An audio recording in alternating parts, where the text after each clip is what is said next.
Deep within a forgotten corner of the world, hidden beneath centuries of vines and silence, stands a temple that by all logic should not exist.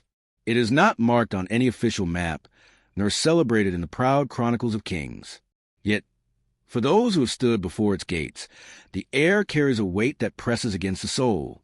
Locals say that the forest itself resists revealing it, as if nature were trying to bury a memory too cruel for daylight. The canopy above it is so dense that even sunlight seems afraid to fall upon its stones. The first sight of it is not grand, but unsettling. The temple is carved from dark basalt, a material that absorbs light rather than reflects it. Moss creeps across its walls like living veins, and at its base, thick roots coil as though trying to strangle it back into the earth.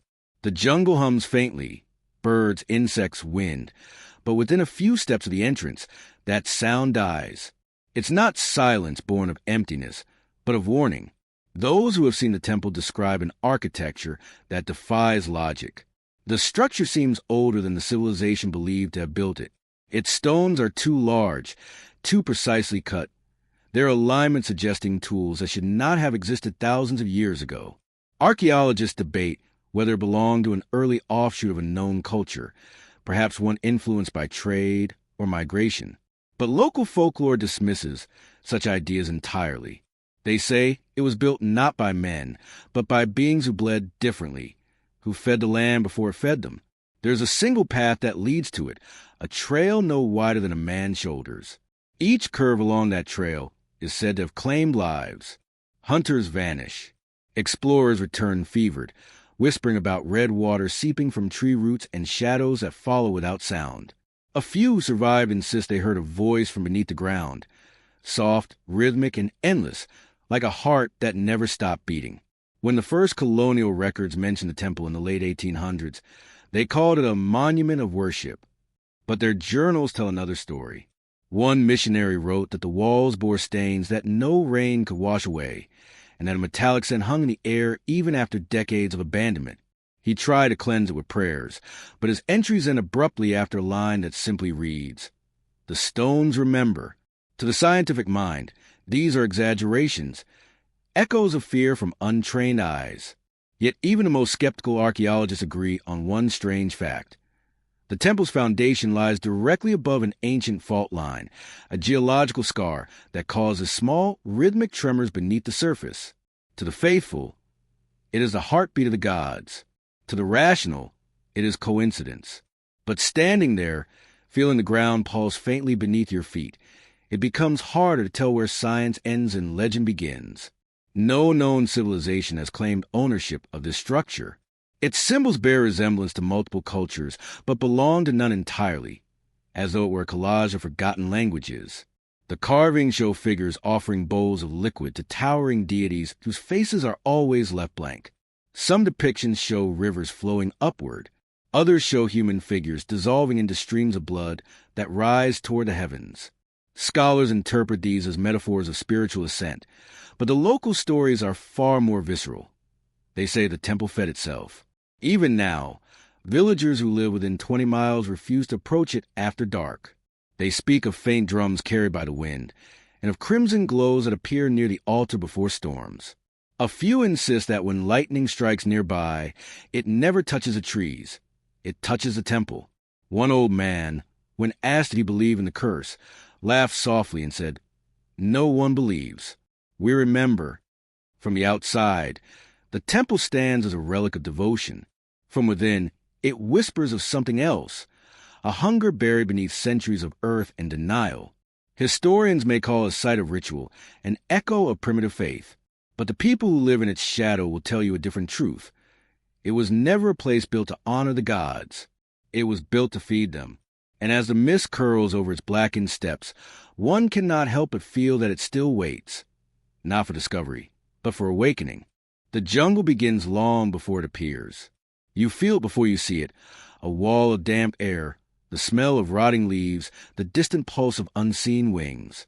Travelers who attempt a journey to the temple describe it as a passage between worlds. The deeper they go, the more the forest seems to breathe around them. Trees grow so tightly together that light filters through like liquid gold, turning everything beneath into a dim green twilight.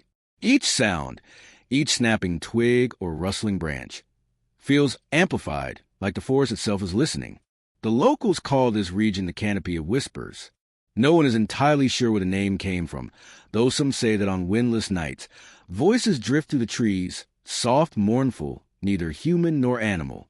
For generations, the villagers who live near the perimeter have forbidden their children to wander too far inside. They claim that every few years, the forest claims a traveler, a hunter, or a trespasser who strayed beyond the marked stones that serve as invisible borders. Guides are reluctant to lead outsiders there. When they do, they carry amulets made from carved bone and keep salt in their pockets. A tradition, they say, wards off the spirit that drinks sound.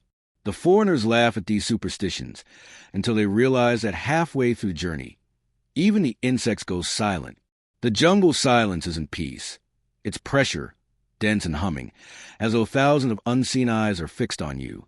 Those who have walked that path recall a strange phenomenon. The air grows warmer the closer one moves toward the temple.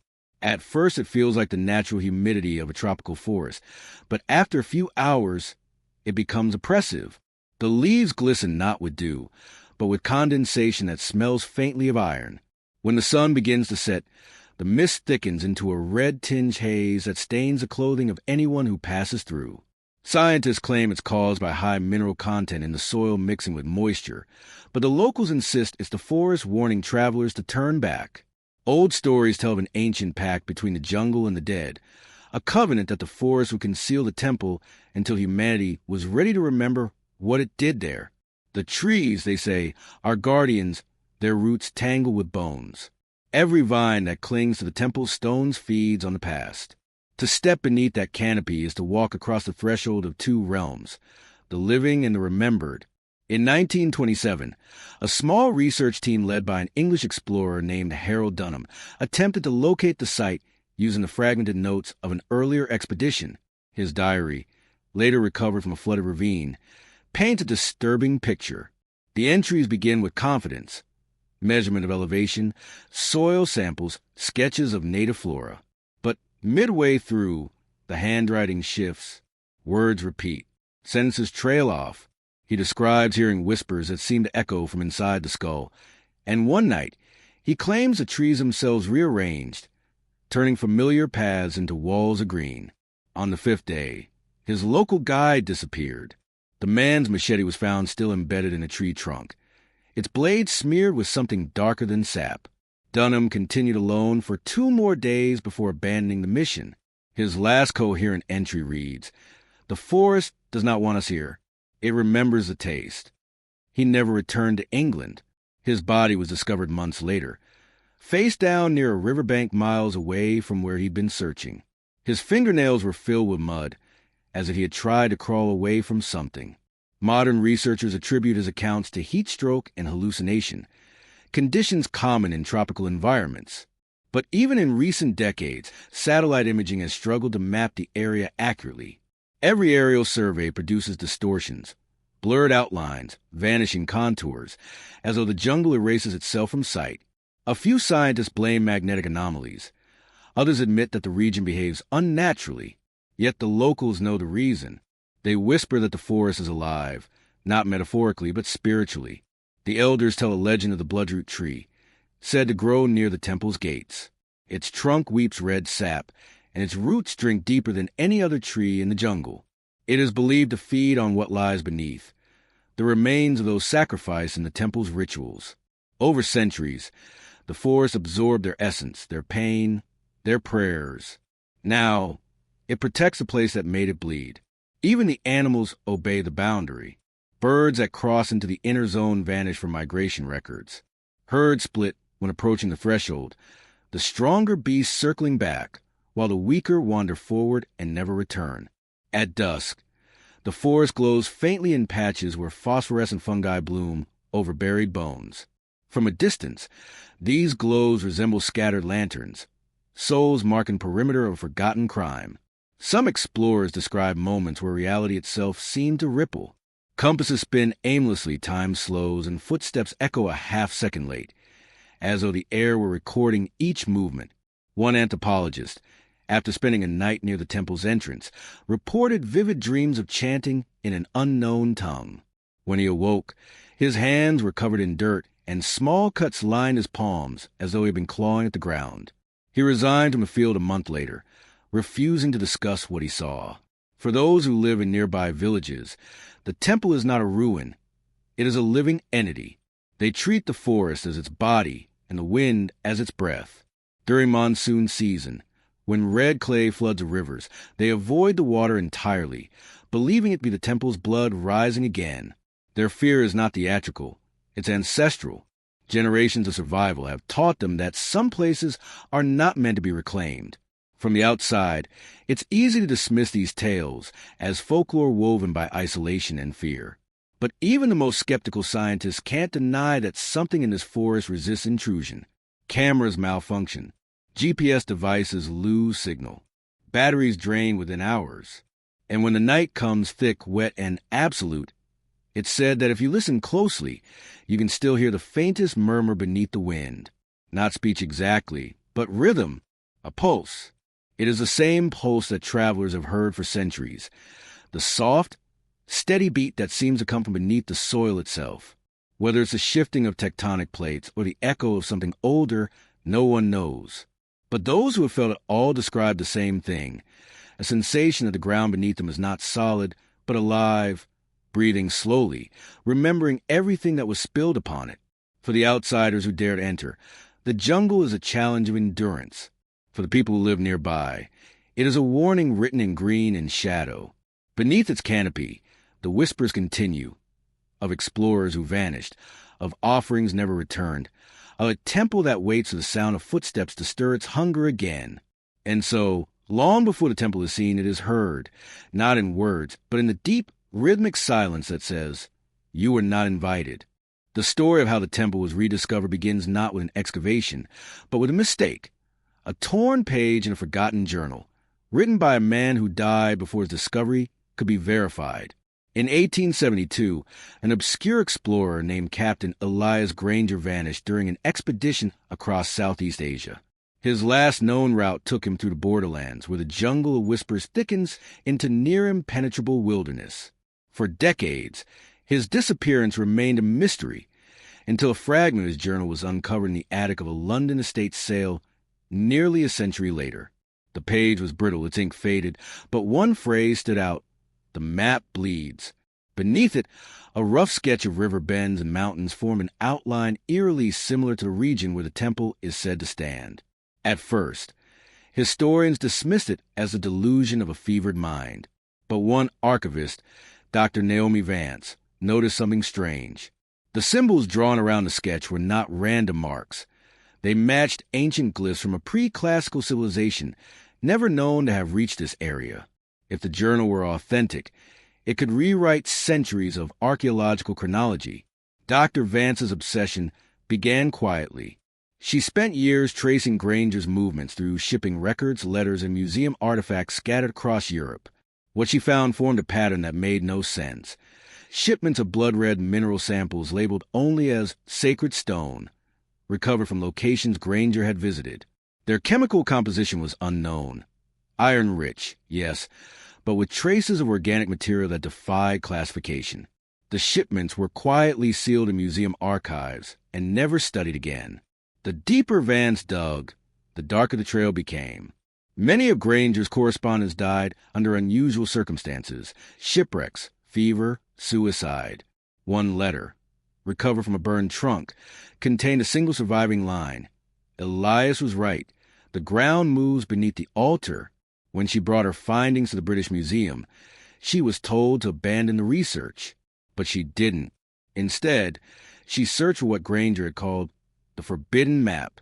Her search led her to an antique dealer in Lisbon, who claimed to have purchased a sealed chest from a defunct colonial trading company. Inside were charts, field sketches, and one preserved scrap of parchment, blackened around the edges, as though someone had tried to burn it. On its surface, a hand-drawn map glowed faintly under ultraviolet light. The rivers were marked in crimson pigment, and next to them were symbols resembling human hearts. In the center of the map was a circle of ink, so thick it cracked when touched. Under magnification, The pigment revealed microscopic traces of hemoglobin. It was, quite literally, a map written in blood. When news of the discovery reached academic circles, institutions reacted with polite disbelief. A blood map was too convenient, too theatrical, too easy to dismiss. Yet privately, several archaeologists expressed unease. The layout of the topography matched a region that explorers had avoided for centuries because of its lethal terrain and magnetic anomalies. In that region's heart, exactly where the map's ink circle sat, no known ruins existed on record, or so the official archives claimed.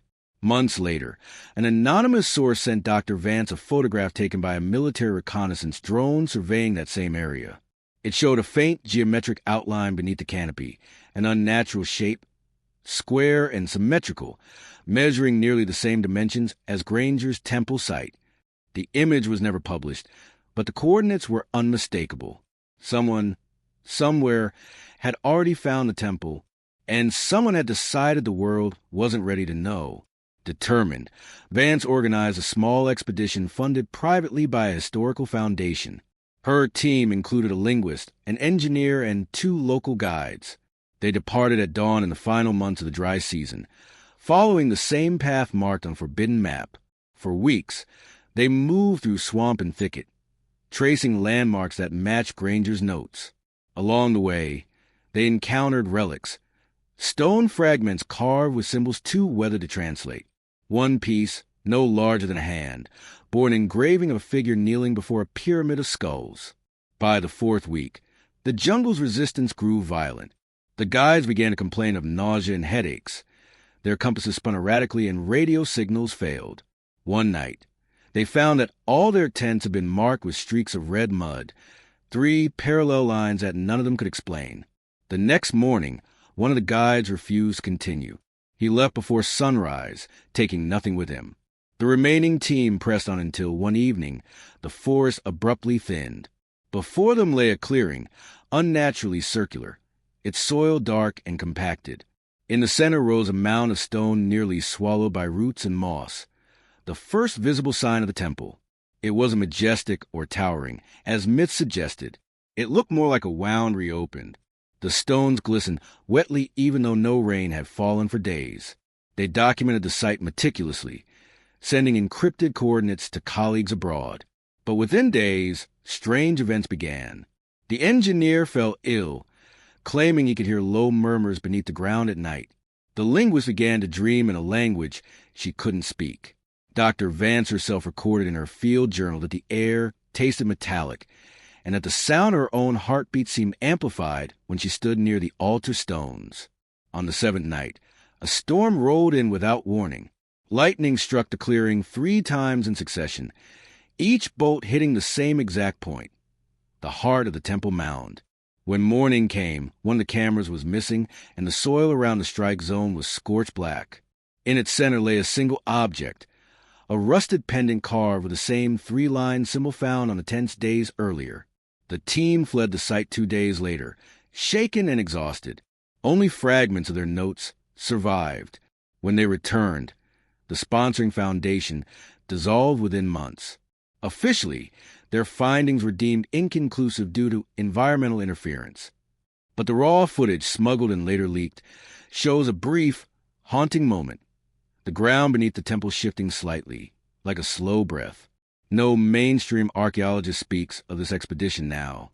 Yet within private circles, Granger's blood map remains infamous, proof, some say, of a discovery that challenged not only history, but morality itself.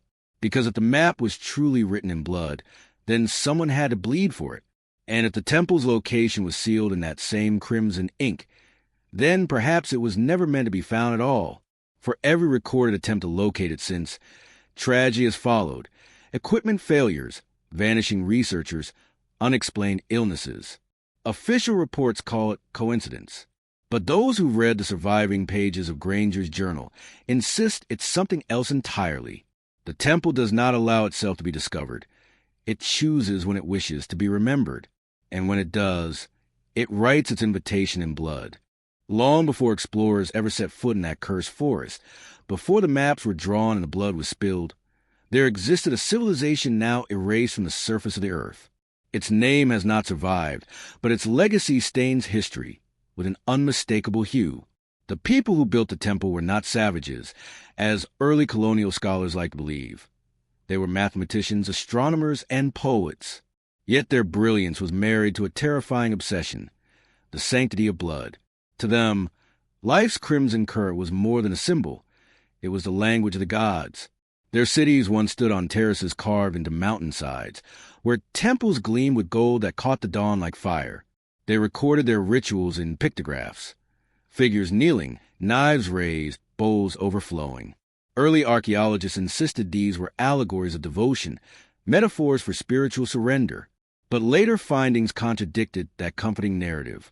Deep in burial chambers, bones were found bearing surgical precision, ribs carved open in symmetrical patterns, skulls drilled and replaced with stone inlays shaped like eyes. These were not accidents of art. They were procedures, sacrifices performed as carefully as medicine. In this forgotten kingdom, the heart was sacred not as a metaphor, but as a vessel. The high priest taught that the gods had spilled their own divine essence into the earth, and that mortals could awaken the essence through offerings of living blood. Each sacrifice was believed to nourish the land, to keep rivers flowing and crops fertile. But with time, their offerings grew more ambitious. Ordinary blood was no longer enough. They began to seek pure blood, the essence of those born under certain celestial alignments. Children conceived during eclipses were considered divine material. When such a child was born, the entire city celebrated, for it meant the gods had sent another vessel to be returned to them. The temple itself was built as the centerpiece of this theology, a place where heaven and earth could exchange breath. Its construction consumed generations. Tens of thousands labored in silence, for speech was forbidden within the building grounds. The foundation stones were said to be mixed with the ashes of the first sacrifices, binding the structure to their souls. Archaeological evidence shows an architectural mastery that still confounds modern engineers. Stones fused without mortar, aligned with astronomical precision. At dawn during the equinox, sunlight enters through a single slit in the eastern wall, illuminating an altar in the shape of a human heart. Coincidence? Say some. Design? Insist others. The high priests who ruled the civilization were both revered and feared. Their word was law, their rituals unquestionable. They wore robes dyed in a deep red pigment derived from crushed cinnabar and, some believe, from human remains. Every full moon, they would ascend the temple steps carrying bowls carved from obsidian. Drums echoed through the valley as processions of devotees followed, chanting prayers that blurred the line between worship and hysteria. On the altar, victims were laid gently, their hearts removed with such precision that witnesses claimed they still beat for several seconds after being lifted to the gods. To modern historians, such accounts are difficult to accept. They argue that no society could survive on such relentless sacrifice, that these stories must have been exaggerations by rival cultures or moralistic colonizers. Yet the evidence tells another story. In the lower crypt of the temple's ruins, archaeologists discovered grooves cut into the stone floors, channels that converge into a central basin. Chemical analysis revealed iron residue layered over centuries. Whatever flowed through those grooves, it flowed often. Ancient records from neighboring civilizations speak of a kingdom of crimson rivers. Their traders refused to enter it, describing the air as heavy and sweet, like rust and honey. One surviving clay tablet even warns, "They give blood to the sun so it does not die." This line, dismissed for years as poetic exaggeration, now resonates eerily with what has been found. But perhaps the most chilling discovery lies in the surviving texts etched into the temple's inner walls. These inscriptions are composed of alternating symbols, one readable as prayer, the other as formula. Linguists realize that the same lines could be translated in two entirely different ways. Read one way, they speak of devotion, peace, and renewal. Read the other. They describe processes, measured sequences of time, temperature, and offering, almost like instructions. Some researchers now argue that the temple functioned as both church and laboratory, a ritual machine designed to manipulate the very essence of life through blood. What could drive a people to such extremes? The answer may lie in their myths.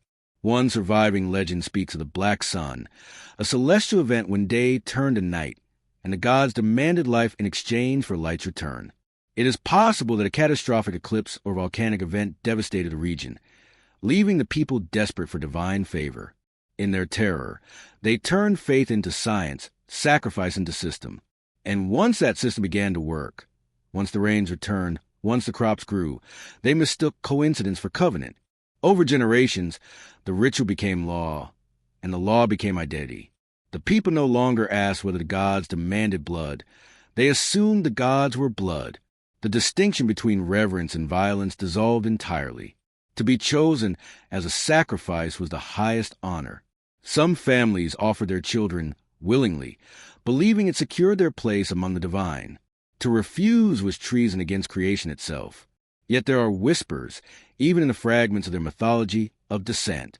One inscription describes a group known as the Silent Circle, scholars who began to question whether the gods truly answered. They noted that after each great ritual, the earth trembled. The tremors, they believed, were not the gods' pleasure but their suffering. The circle attempted to halt the sacrifices, but they vanished from records soon after. Later carvings depict them as serpents devoured by fire, a warning etched for eternity.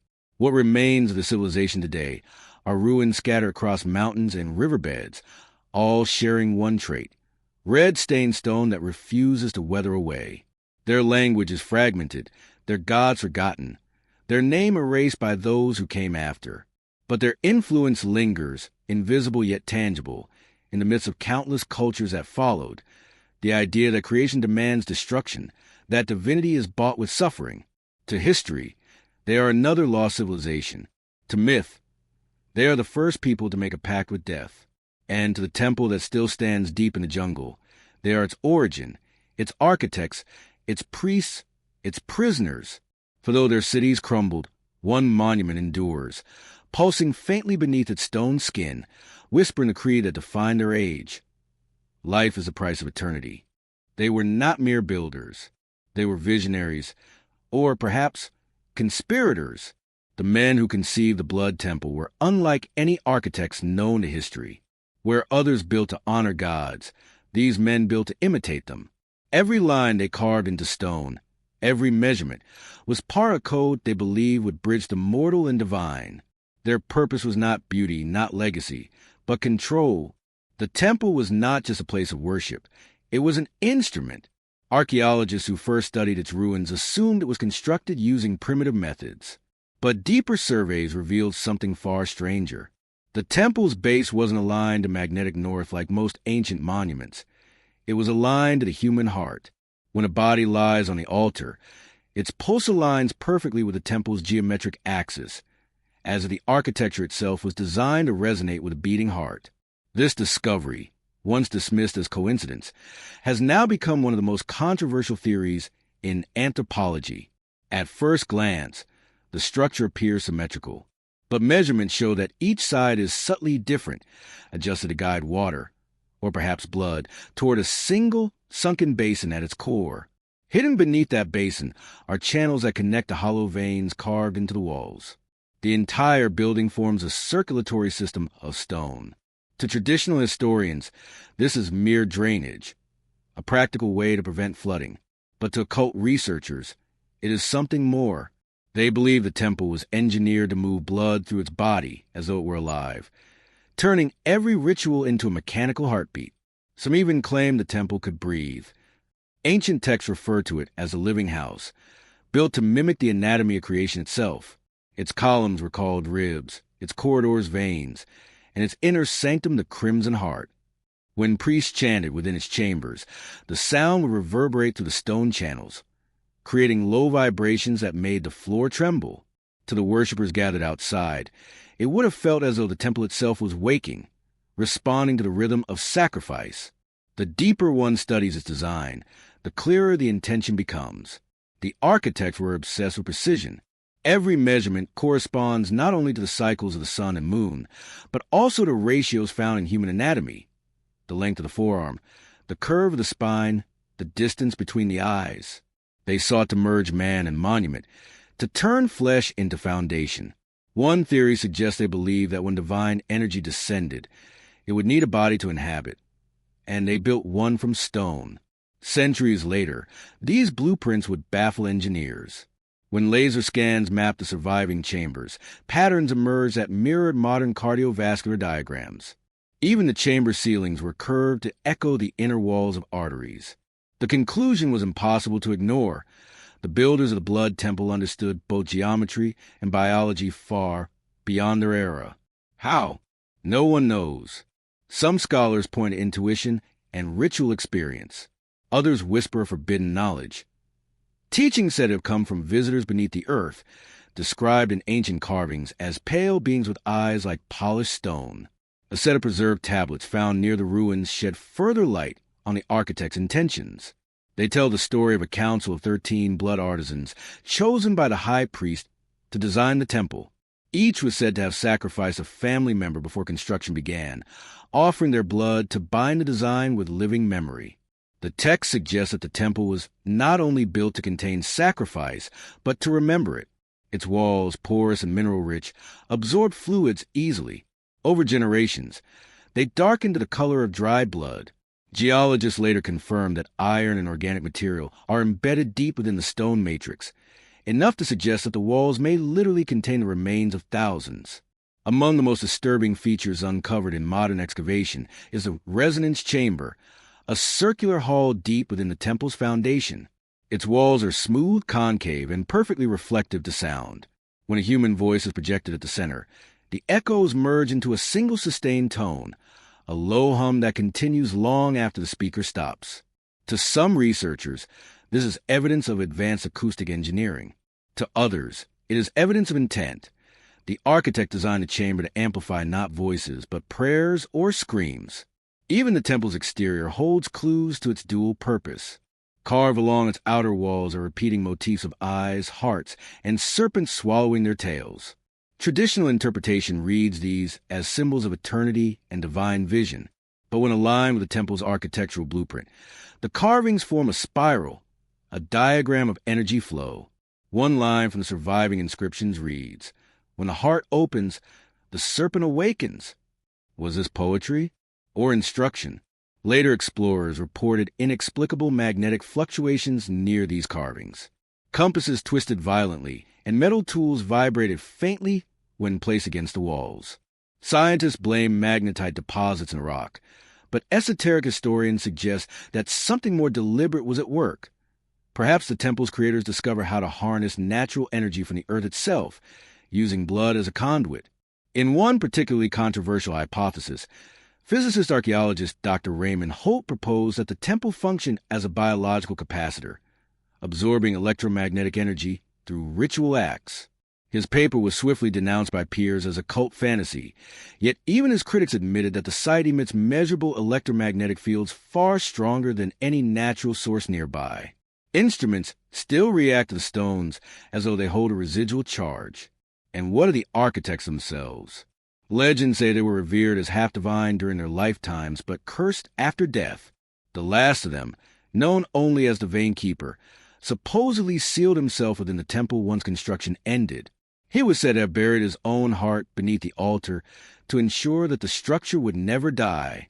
No remains have been found, but sonar scans reveal a cavity beneath the central altar shaped uncannily like a human heart. To this day, the temple stands as a paradox of creation. It is a marvel of engineering and a monument of horror. The archaeologist sees symmetry and genius. The believer sees sacrifice and sin. One calls it an achievement of human intellect, the other a crime against nature.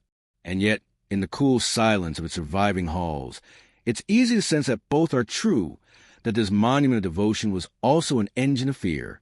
Every civilization leaves behind its temples, its prayers carved into stone, its faith immortalized in architecture. But few have ever built something so eerily human.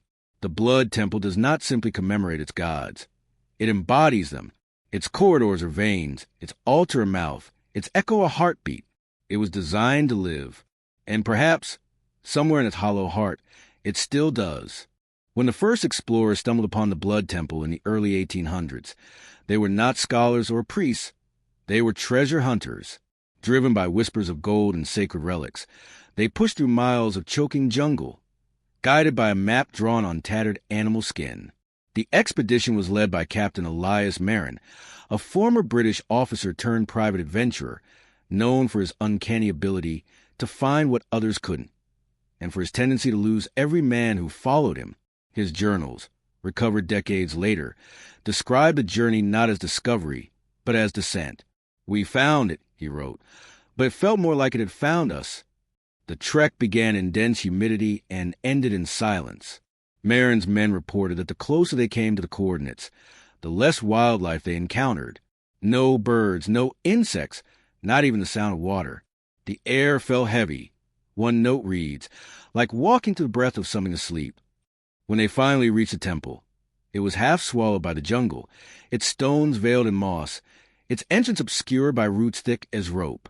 Marin described the first step onto the terrace as crossing an invisible threshold. The forest ended behind us. The world ahead was waiting. According to the journals, they entered the outer courtyard just before dusk. The carvings were faint, almost erased by centuries of decay, but enough remained to hint at the structure's original purpose. One depiction showed a procession of figures carrying bowls toward an enormous open mouth. Marin mistook it for a depiction of harvest tribute, until his interpreter, a local guide named Arjun, corrected him. The bowls, Arjun explained, were not filled with grain. They were filled with blood. By the second day, unease began to spread among the crew. Marin recorded that his men complained of dizziness and nausea. Several claimed they heard murmuring from the temple walls at night, as though voices were trapped within the stone. One man fled into the forest and was never seen again. Another was found the next morning kneeling before the altar, muttering prayers in a language none recognized. He had carved a spiral into his forearm using his own knife. Marin was a rational man, or tried to be. In his entries, he attributes the symptoms to heat delirium and native superstition. But as the days passed, even he began to waver. His final detailed description before abandoning the site is one of the most chilling passages in archaeological history. The light within the chamber seemed to move. It did not reflect as light should. It pulsed. The walls appeared as though no rain had touched them.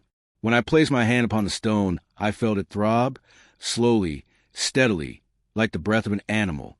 I removed my hand and found my palm stained dark, though there was no wound upon me.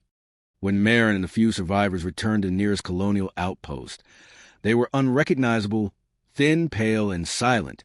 Marin himself refused to speak for months. When questioned, he simply said, "It remembers."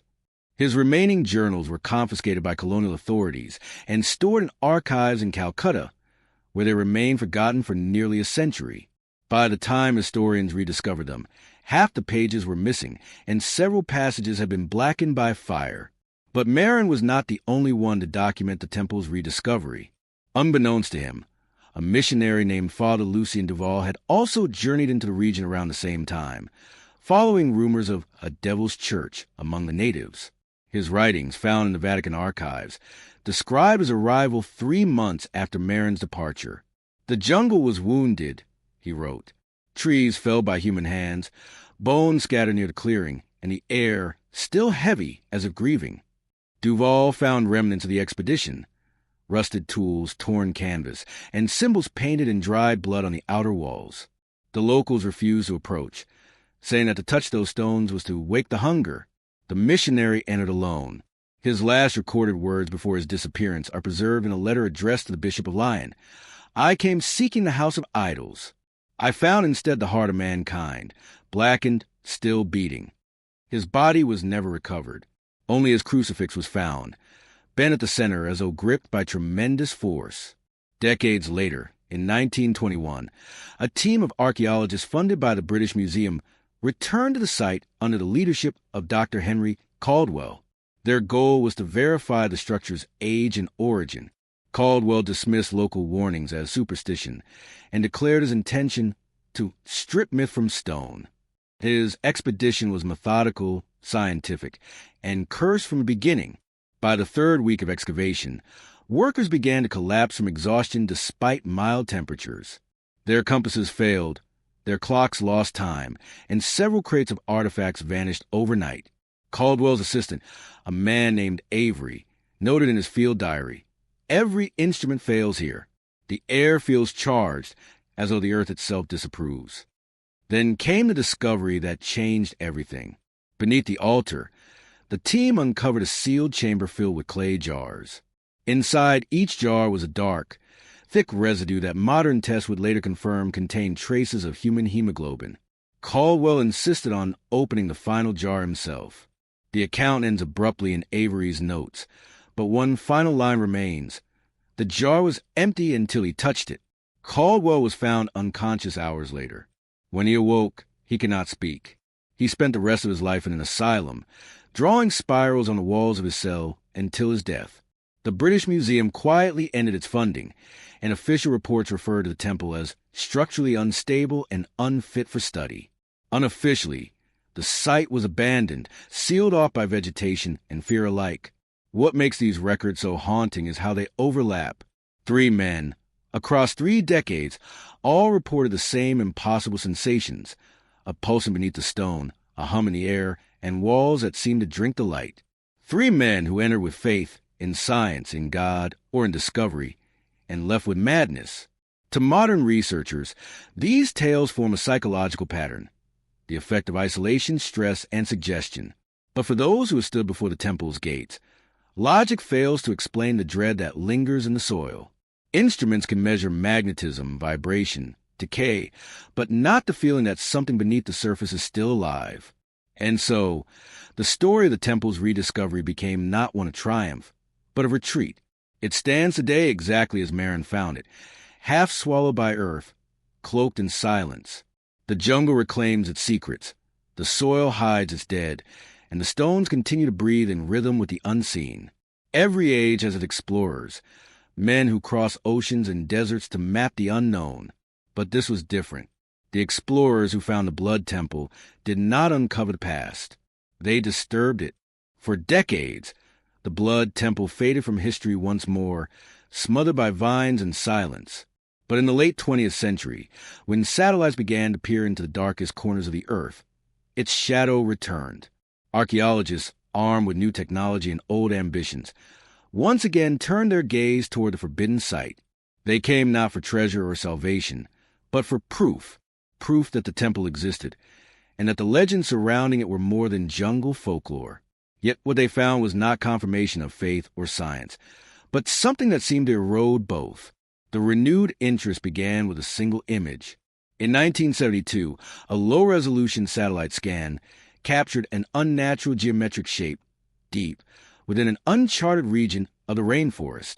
The shape, an almost perfect spiral surrounded by irregular terraces, did not match any known geological formation. At first, the discovery was dismissed as a trick of light, but when aerial reconnaissance confirmed it, a quiet wave of curiosity spread across the archaeological world. Within 2 years, a small multinational research team was assembled under the name Project Sanguis. Their mission: locate, document, and analyze the anomaly believed to be the fabled Temple of Blood. When they arrived in 1974, the jungle greeted them with resistance. The canopy was thicker than any satellite image had suggested. Even with modern equipment, the trek took 3 weeks. Local tribes still refused to approach the site, warning the team that the earth there breathes and listens. The expedition's medic, Dr. Ileana Cruz, recorded that the humidity felt unnatural, oppressive not in heat, but in presence. It was as though the air itself pressed against their lungs, slowing every movement. The first signs of the temple appeared beneath a layer of earth that seemed almost deliberate, like the forest had tried to bury it alive. Excavation revealed carvings identical to those sketched in the journals of Captain Marin nearly 2 centuries earlier: spiraling patterns, blank-faced gods, and bowls raised to the heavens. The uncanny accuracy of those forgotten sketches reignited old suspicions. How could a man in the 1800s have recorded details that match features only visible now through excavation? At first, the scientists approached their task with discipline. Every layer of soil was mapped, every artifact cataloged. But as they dug deeper, strange anomalies began to surface. Their electronic instruments flickered unpredictably. Batteries drained within hours. Watches stopped. The compasses spun wildly whenever placed near the temple stones. One of the engineers suggested that the basalt contained magnetite, which could explain the interference. But when samples were tested, no magnetic minerals were found. The stones themselves are neutral, Cruz wrote, yet everything around them behaves as if touched by invisible current. On the sixth night, the team recorded low-frequency vibrations emanating from the ground beneath the site, pulses that repeated at irregular intervals, like a heartbeat muffled by earth. They thought it seismic activity at first, but seismographs in nearby regions showed no matching tremors. The sound was local, confined entirely within the temple's perimeter. The vibrations were weak, barely perceptible, but enough to unsettle sleep. Over the next several days, team members reported vivid dreams. Blood flowing through corridors, voices calling from beneath the floor, and a sensation of being watched by something that saw not the body, but the soul. Despite these warnings, excavation continued. On the 10th day, they uncovered a sealed doorway carved with symbols none could identify. When photographed under infrared, faint stains became visible around the frame. Circular, hand-sized marks that resembled the prints of human palms pressed into stone. It took them 2 days to break through the seal. Behind it lay a narrow passage leading downward into the temple's core.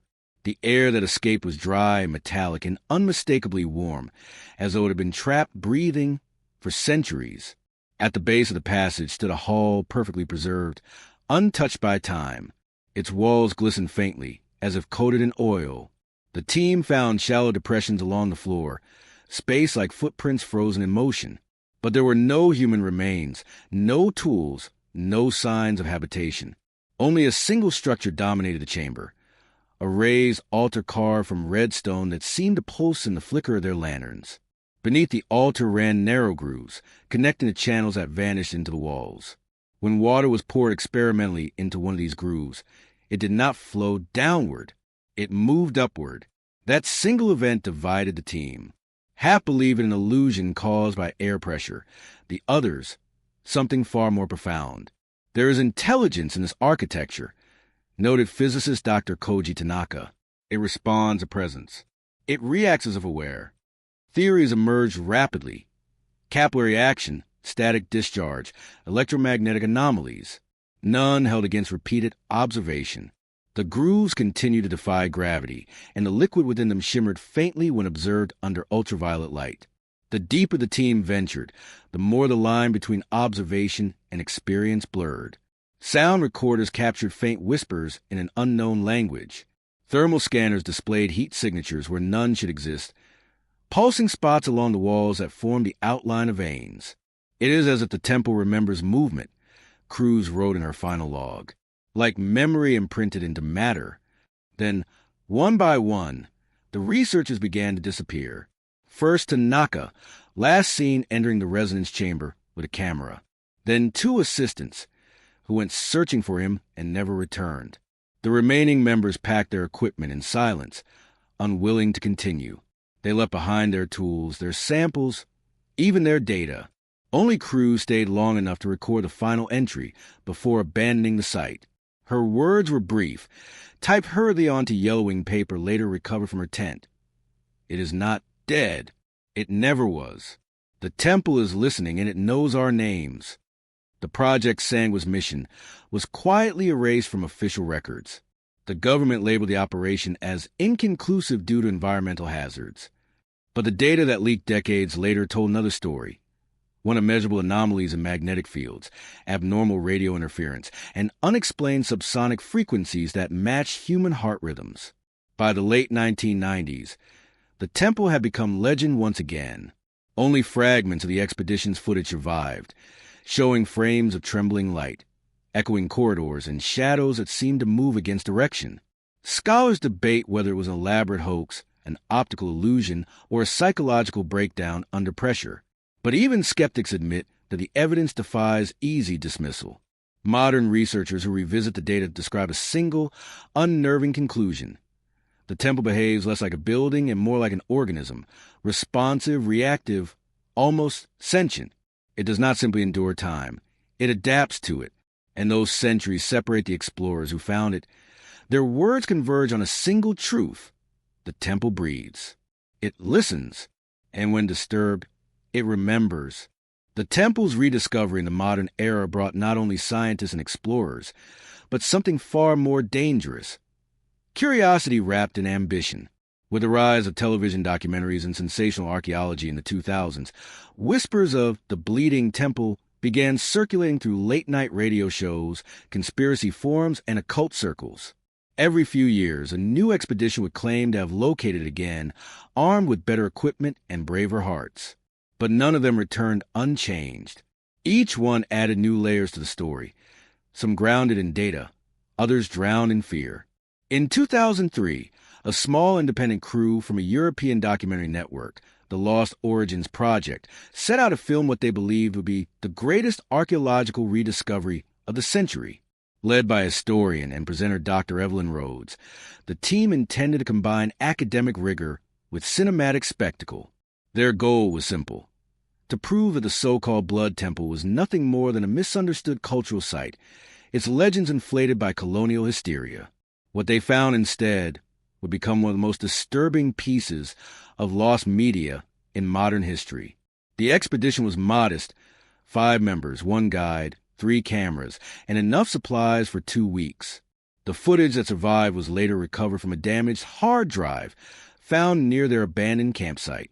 It begins like any other documentary: drone shots of endless jungle, Evelyn narrating over ambient music about humanity's hunger to understand its own darkness.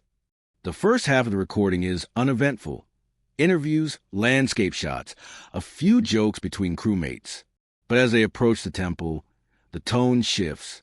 At timestamp 41:27, the camera pans toward the treeline.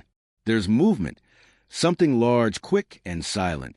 The cameraman whispers, "Thought that was a person." Evelyn laughs nervously and keeps walking. Minutes later, the forest goes quiet. The cicadas stop. Even the sound of wind disappears. The camera microphone picks up only breathing and faint, low-frequency hums. When they reach the clearing, the temple stands almost identical to Marin's description: blackened stone, vines, and an unnatural stillness. "This place shouldn't be standing," Evelyn says in the footage. "It's too old for its own age." They enter the outer chamber cautiously, their flashlights cutting across carvings now eroded into near-abstract shapes. The guide refuses to step further, muttering that the ground beneath us remembers names. Inside, they find markings that don't match any known script. Evelyn assumes they're decorative motifs. But the cameraman zooms in, and the symbols appear freshly carved, edges sharp, dustless, as though someone had etched them hours earlier. When the team returns to the same spot later that day, the symbols have changed. The footage from that night is chaotic. The crew sets up camp near the entrance, joking about ghosts and ancient curses. Around midnight, one of them, Mark, the sound technician, wakes the others after hearing a rhythmic tapping echoing from inside the temple.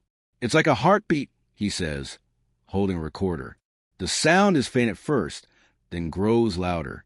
When played back, the audio waveform shows not randomness but pattern. 2 beats, a pause, then 3, over and over.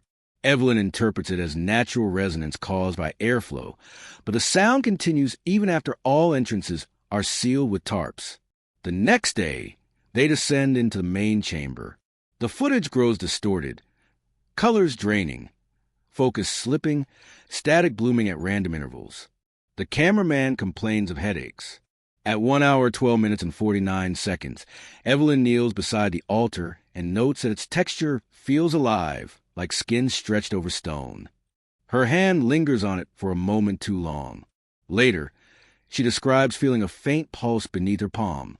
By the second night, paranoia has set in. Voices are heard in the recordings, soft, distant, calling each crew member by name. The guide disappears.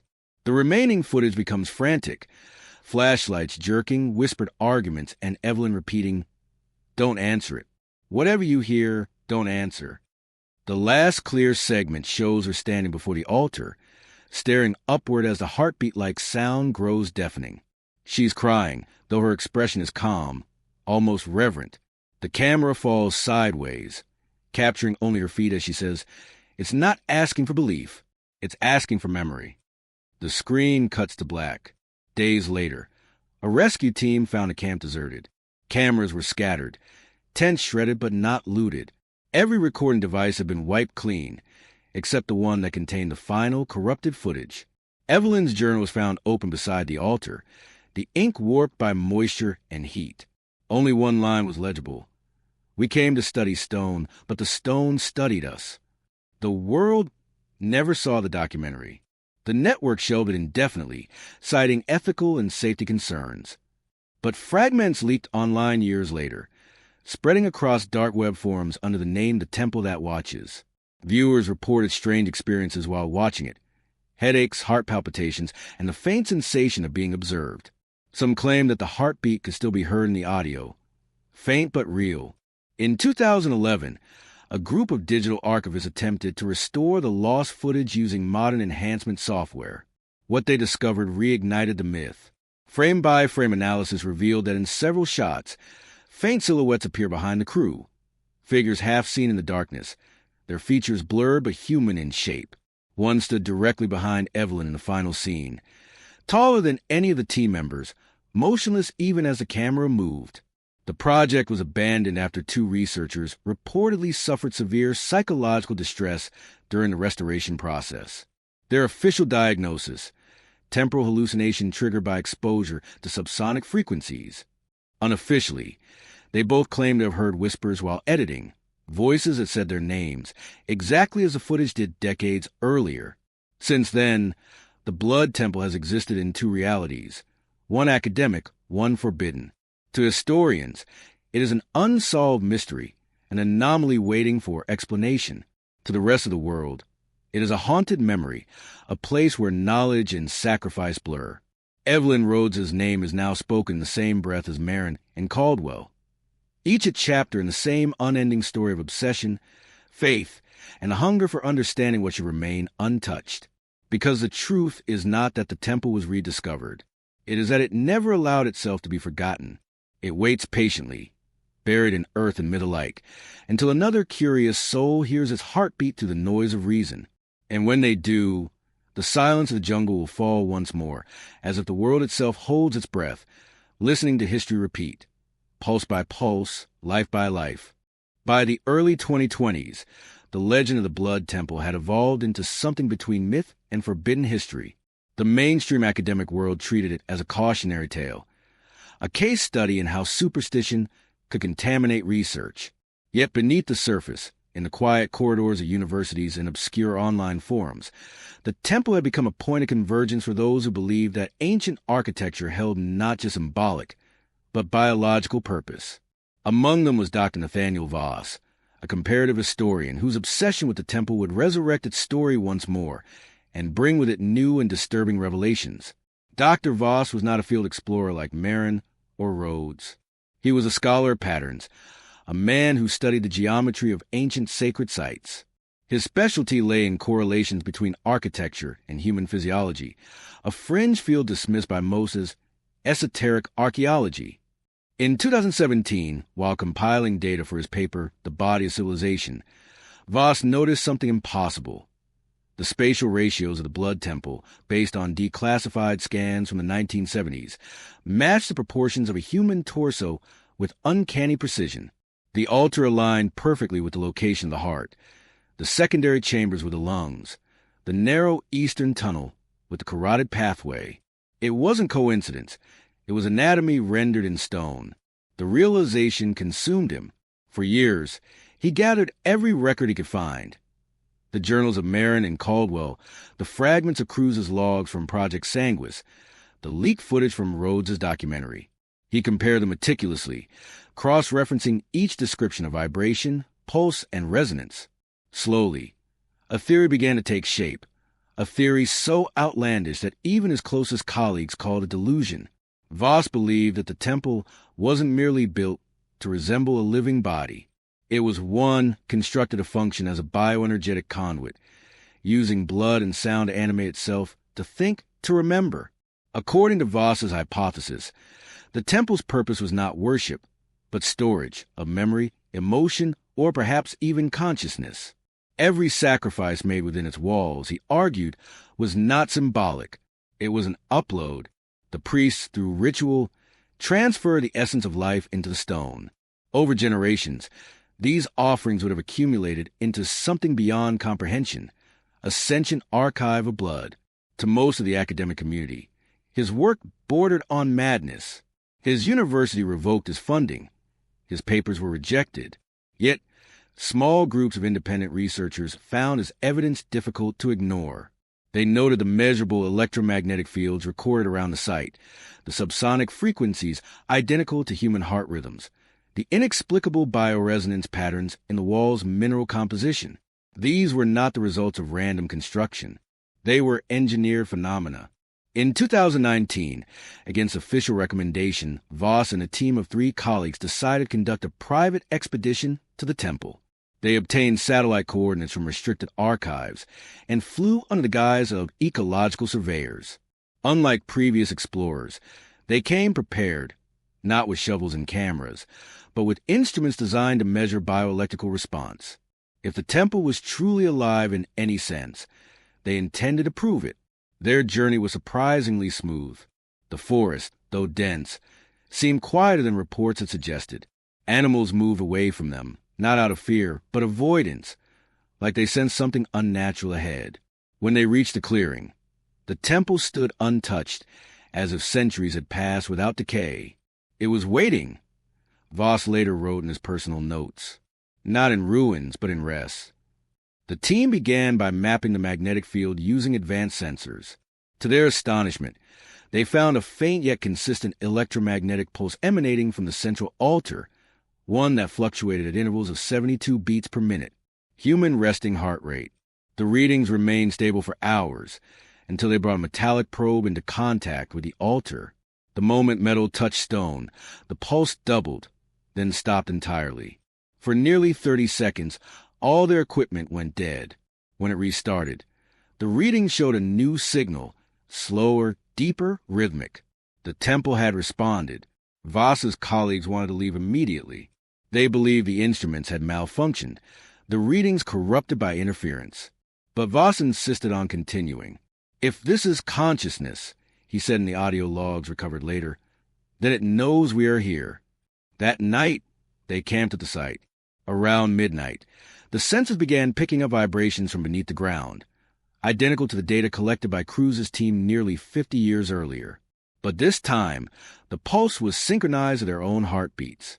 Whenever one of them approached the altar, the frequency adjusted, matching the visitor's rhythm perfectly. The phenomenon repeated with precision, defying explanation. Then came the voice, faint at first, buried in static from their recording equipment. Not words, but a tone that seemed to form shapes, an echo inside the skull rather than the ear. Each member described it differently, a whisper, a hum, a memory. For Voss, it took the form of his late wife's voice, calling his name. For another, it was the sound of their childhood prayer. Whatever the temple emitted, it was personal. It reached inside. At dawn, one of the team, a linguist named Amira, made a discovery that shook them all. The carvings on the inner walls, previously thought to be decorative spirals, aligned perfectly with the waveforms of the subsonic pulses. Each curve corresponded to a specific frequency, an alphabet of sound. When translated through spectral analysis, a sequence of tones emerged. It formed a pattern resembling a phrase, or perhaps a warning. We remember. Voss's final notes suggest that this was not random. The temple's builders had created an interface, a way for the structure to communicate, to project fragments of its stored memory into any consciousness that came near it. Every visitor who entered, every drop of blood shed, every vibration of fear, all became part of its archive. Over time, it learned to respond, to mimic, to speak. The final transmission from the expedition was received by a monitoring station 300 miles away. It contained 12 seconds of audio, a deep resonant hum, followed by what sounded unmistakably like a heartbeat. Then silence. The team was never found. Their equipment was discovered months later, buried in silt near the riverbank, still recording faint rhythmic pulses. In 2022, Leaked fragments of Voss's research surfaced online, reigniting debate across the scientific and occult communities. Some dismissed it as fabrication. Others claimed the data was too specific, too coherent, to be a hoax. A few suggested that the temple was never meant to be found again, that each rediscovery was not an accident, but a trigger, like a wound reopening or a memory being recalled. The most chilling detail came from the last recovered line in Voss's field journal, scrawled in trembling handwriting. It doesn't want worship. It wants witnesses. To this day, no sanctioned expedition has returned to the site. The coordinates remain classified, and governments quietly deny any knowledge of the Blood Temple's existence. But in online communities of fringe historians and spiritual scientists, in the months following the disappearance of Dr. Voss's team, whispers began circulating through the academic underground. Encrypted messages, anonymous uploads, coordinates posted briefly before vanishing. Someone or something was making sure that the story of the temple did not fade into myth again. These whispers pointed to one strange clue, a network of temples across the ancient world that shared the same architectural fingerprint as the Blood Temple. Egypt, Cambodia, Peru, even under the frozen tundras of Siberia, all bore the same proportions, the same sacred ratios that mirrored the human body. But only one, Voss's temple, had a documented history of human blood rituals. This realization sparked a new and controversial theory. The temple wasn't unique. It was one node in a forgotten global system, a lattice of living monuments designed to sustain something vast, something interconnected, something that may still be active. The man who brought this theory into focus was not an archaeologist, but a data scientist.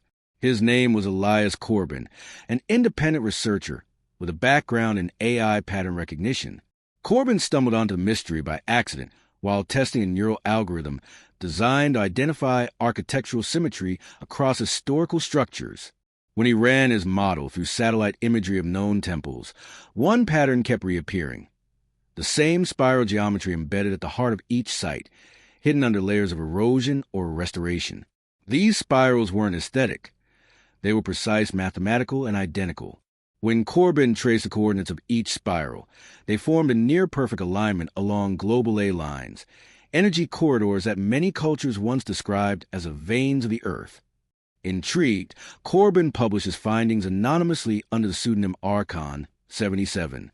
His paper, The Global Heart Hypothesis, went viral in fringe science communities. It proposed that ancient civilizations had once collaborated, perhaps under the guidance of a lost source, to construct temples as components of a planetary nervous system. Each temple, according to his calculations, emitted subsonic frequencies that corresponded to the same biological rhythms found in the human cardiovascular system. If the Earth is alive, Corbin wrote, then these temples were its pulse points, its heartbeats carved in stone. Mainstream scientists dismissed the work as pseudo-archaeology, but the evidence Corbin presented was hard to ignore.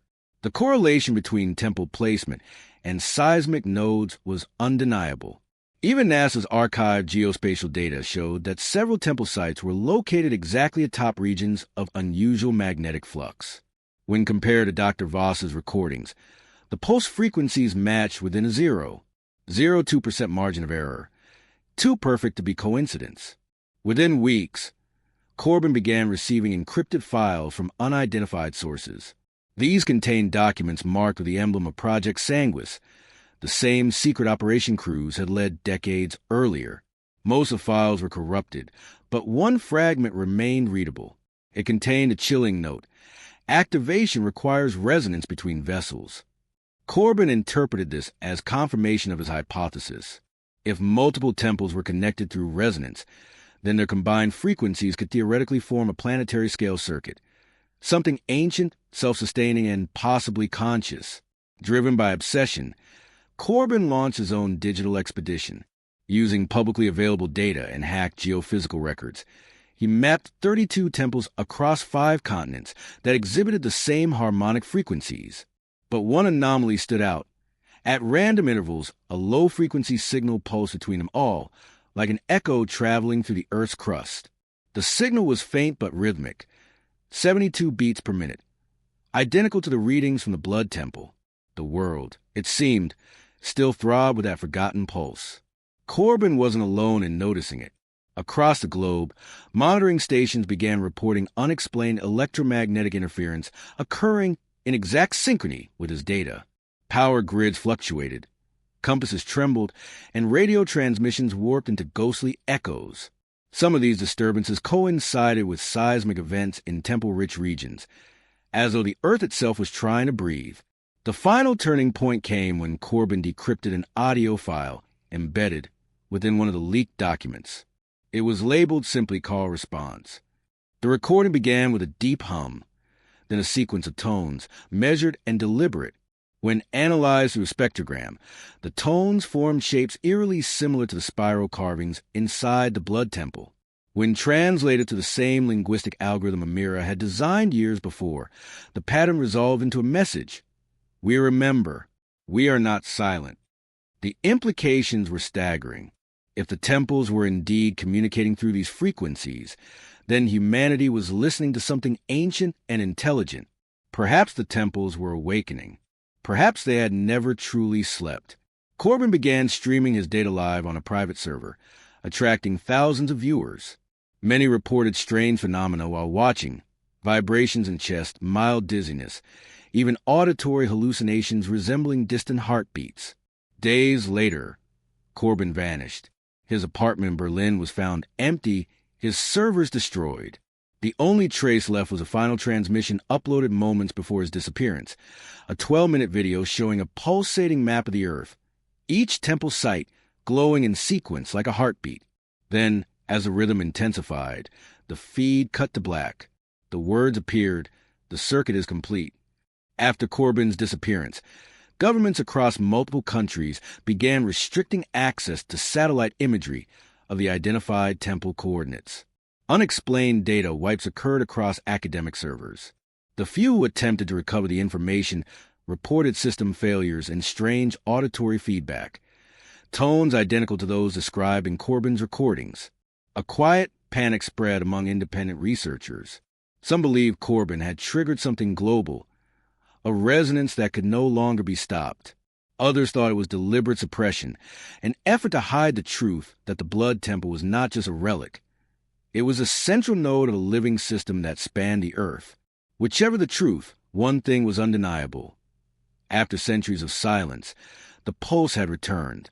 Monitors from various observatories reported rhythmic tremors across ley line intersections, lasting exactly 72 seconds at a time. Animals migrated away from the regions. Compasses failed. Yet, the general public remained unaware, the story buried under scientific bureaucracy and digital erasure. Those who still followed the trail began to suspect that this was never merely about archaeology or lost history. The temples were messages, written not in language but in frequency, waiting for humanity to evolve enough to understand them. The blood was the medium, the stone the memory, and the hum that now echoed faintly beneath the soil, the same one that called to Voss, Cruz, and Corbin. By the time Corbin's final transmission had vanished from the web, the world had already begun to feel the tremors of something vast and unexplainable. It started with isolated phenomena, disruptions in magnetic readings, faint low-frequency pulses detected by seismic stations, and reports from pilots who claimed their instruments went haywire when flying over ancient temple zones. Most dismissed it as coincidence, atmospheric interference, or mere internet folklore. Yet, within the undercurrent of classified reports, something far more deliberate was being whispered. The pulse was spreading. What began as a faint signature beneath one temple was now echoing across continents, traveling through bedrock, synchronized like a heartbeat resonating beneath the world's surface. The first documented event occurred in Cambodia, near the ruins of Angkor Thom. In June 2023, villagers awoke to the sound of what they described as a breathing earth, a low, rhythmic vibration that caused the ground itself to rise and fall in shallow waves. Dogs howled, birds scattered, and several locals fainted, claiming to hear a sound like chanting beneath the soil. When geologists arrived, their sensors detected an anomalous subsonic hum at precisely 72, for beats per minute, identical to the readings from the blood temple. Simultaneously, across the ocean in Peruvian Andes, Hikers near the ancient fortress of Sacsayhuaman recorded strange electromagnetic surges on handheld devices. The spikes followed the same rhythmic pattern. Even the northern lights, in rare appearances farther south than usual, seemed to shimmer in time with the invisible pulse, as if the atmosphere itself was responding to some buried signal. What unsettled researchers most was the consistency. Each incident, no matter where it occurred, was synchronized to the same frequency. It wasn't random, it was deliberate. By August, satellite observatories noticed something else: subtle thermal fluctuations in areas surrounding known temple sites. Not large enough to trigger alarms, but distinct enough to show cyclical heating patterns, like the ground was exhaling warmth at timed intervals. The cycle matched human respiration rates during REM sleep. It's like the planet is dreaming, one scientist remarked off record. But when that statement leaked, it spread like wildfire across the internet. Conspiracy forums, New Age circles, and even mainstream media began referring to the phenomenon as the Earth Pulse. Governments moved swiftly to suppress discussion. Online videos documenting the vibrations were removed under the pretext of digital misinformation. Several independent researchers who shared satellite data reported mysterious system wipes. The European Geophysical Union quietly restricted access to subsonic datasets from the past 6 months. Yet, despite the silence, people near temple regions continue to report personal experiences that mirror what happened to Voss's team decades earlier: auditory hallucinations, sleep paralysis, and the unshakable sense of being watched by the ground itself. One of the most striking accounts came from a field technician stationed near Mount Kailash in Tibet, long considered the Axis Mundi, the spiritual heart of the world. During a routine survey, his seismograph began recording rhythmic tremors. As he leaned closer to inspect the readings, he heard what he later described as a whisper inside the stone. The voice was faint but unmistakable, forming words in his native tongue. "Do you remember?" He fled the site and never returned. The data he left behind, later leaked online, showed pulse fluctuations consistent with the blood temple's frequency: 72. 3 beats per minute, steady, deliberate, alive. Meanwhile, those studying Corbin's recovered files began piecing together something even more unsettling. His last map, the one that had flashed before his disappearance, contained a hidden overlay. When decrypted, it revealed a network of energy routes connecting all the major temples, converging at one precise point in the Middle East, beneath the desert ruins near the Euphrates River. It was there, according to ancient Sumerian records, that the gods first bled to give life to mankind. In other words, the pulse had a source, a heart, and that heart was waking. Several clandestine groups took interest in the finding. One, known as the Vossian Circle, claimed to be descendants of the original Project Sandwich researchers. They believed the reactivation of the pulse wasn't accidental, but part of a larger cycle encoded into the Earth itself, a biological countdown written in stone and blood. Their leaked manifesto stated, "Every era forgets its maker. Every era remembers through sacrifice. The temples are the lungs of the forgotten god. When they breathe, history begins again." Reports began surfacing of unusual phenomena around people who studied the pulse too closely. Some developed erratic heart rhythms that synchronized with the temple frequency. Others claimed to dream of corridors made of bone and light, where each step echoed with centuries of voices whispering fragments of forgotten names. Psychologists dismissed these as collective delusions driven by viral paranoia. But when ECG scans from separate patients in different countries began showing identical waveform anomalies, shaped like the spiral carvings of the temples, skepticism began to waver. By late 2024, tremors reached measurable scale. The U.S. Geological Survey reported simultaneous microquakes at 9 temple sites, each lasting exactly 72 seconds. Though officially labeled geological coincidence, leaked emails between researchers revealed mounting fear. The pulses appeared to be accelerating. If the temples were indeed interconnected, as Corbin theorized, the activation of one could trigger the entire network, a global resonance event. Some speculated it might merely release electromagnetic energy. Others feared something far stranger, the reawakening of a planetary intelligence dormant for millennia.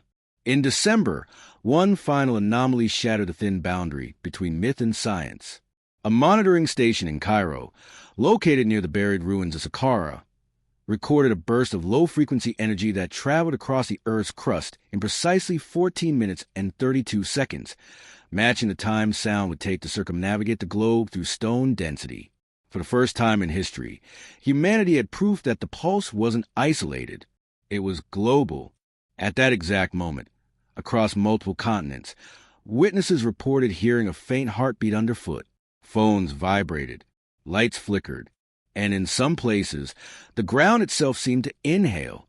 In a remote village in Peru, a farmer captured footage of a small temple mound swelling and collapsing as if breathing. Experts call it a natural gas expansion, but those who had heard the legend of the blood temple knew better. The planet had remembered the rhythm, and somewhere, far below the soil, where molten rivers met forgotten ruins, a consciousness stirred, ancient, heavy, and patient. It did not speak in words, nor roar in violence. It pulsed, a reminder of its presence, a signal that history, once written in blood, was preparing to write again. By early 2025, the phenomenon once whispered about in encrypted forums had reached a threshold where silence was no longer possible. Governments could no longer dismiss the rising tremors, nor could scientists continue to hide behind the safety of controlled terminology. Something beneath the earth was moving with deliberate rhythm, steady, cyclical, and uncomfortably alive. Yet, while the world above debated the cause, a darker story was unfolding below the surface, a covert alliance of institutions, secret orders, and forgotten bloodlines converging toward a single goal, to reawaken what they now believed to be the original consciousness of the planet itself. It began quietly, as all grand manipulations do.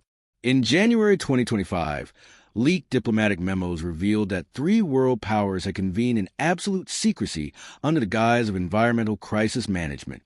Their agenda was simple but chilling: identify the epicenter of the global pulse and contain it.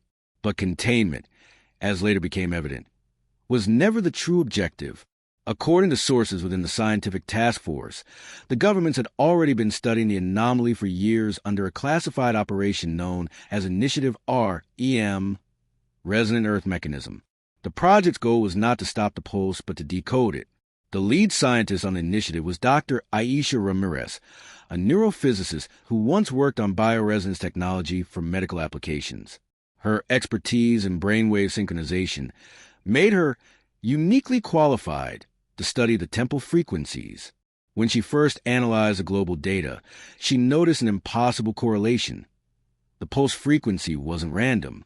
It mirrored the delta waves of a sleeping human brain, the frequency associated with deep unconsciousness and memory consolidation. It's not just a vibration, she told her team in a recorded meeting that later leaked online. It's a mind, and it's dreaming. The revelation reframed everything. The global hum was no longer seen as an environmental anomaly. It was the neural signature of a planetary entity stirring from dormancy. But that begged a question far more disturbing. If the Earth's consciousness was awakening, what was it remembering? The answer, according to fragments recovered from Project Sanguis archives, lay in humanity's blood. The temples, built to absorb life essence through ritual sacrifice, had not been monuments of worship. They were repositories of memory, data encoded through suffering. The blood spilled upon their stones became the neural ink with which early civilizations wrote the story of existence itself. Every heartbeat, every life given, added to the archive of the planet's living mind. As Dr. Ramirez's research deepened, she discovered that the frequency patterns of pulse contained repeating sequences, complex, wave-like algorithms that resembled not random noise, but language. When translated through a neuroacoustic decoder, the patterns revealed structured phrases. The first message was hauntingly clear: I am not asleep.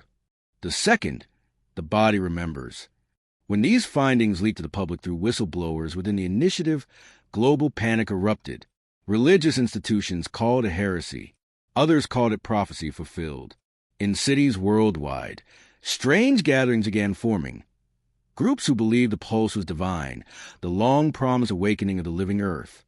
They gathered near ancient sites, chanting in rhythm to the low frequencies that now seemed audible during certain nights. Videos surfaced of people entering trance states, speaking ancient languages they had never learned, weeping as they claimed to feel the heartbeat beneath their feet. But for the scientists, the implications were far more clinical and terrifying. Ramirez's team discovered that prolonged exposure to the pulse altered human brain waves, gradually synchronizing them to its rhythm. The longer someone stayed within proximity to the temples, the more their neural activity began to mirror delta wave patterns, effectively merging their consciousness with the planetary frequency. It's not just influence, Ramirez warned in her final report. It's assimilation.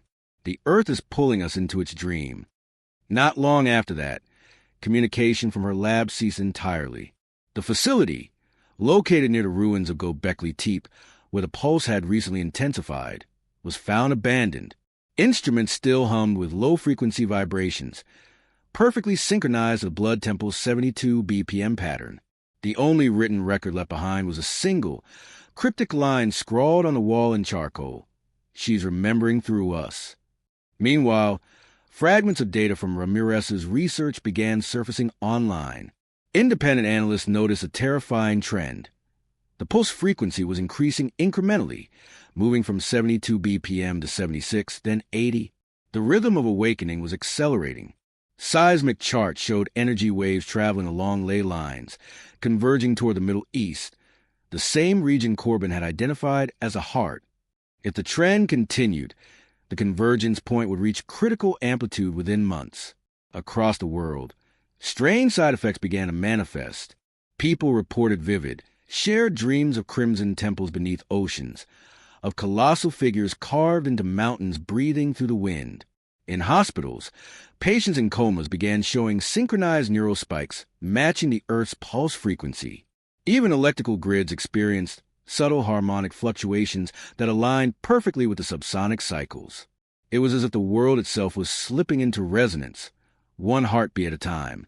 By mid-2025, the Vatican broke its silence.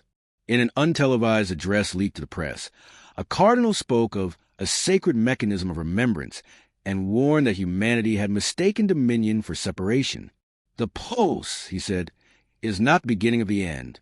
It is the end of forgetting." That statement, simple yet ominous, echoed across every corner of the internet. What did humanity forget? And what exactly was returned to memory? A former agent involved in Project Sanguis provided the most chilling interpretation.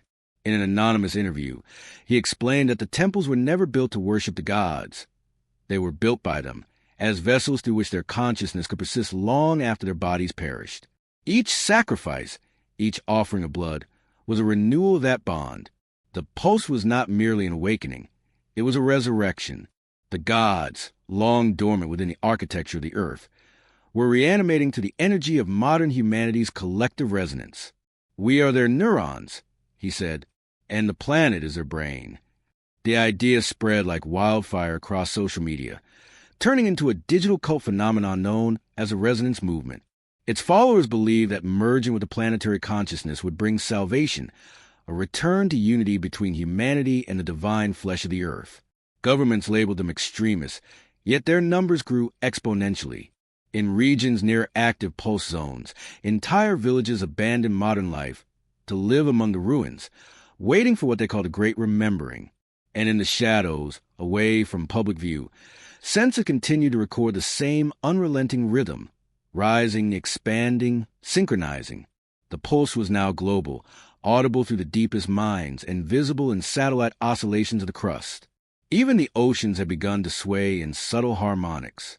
Something vast was no longer merely stirring.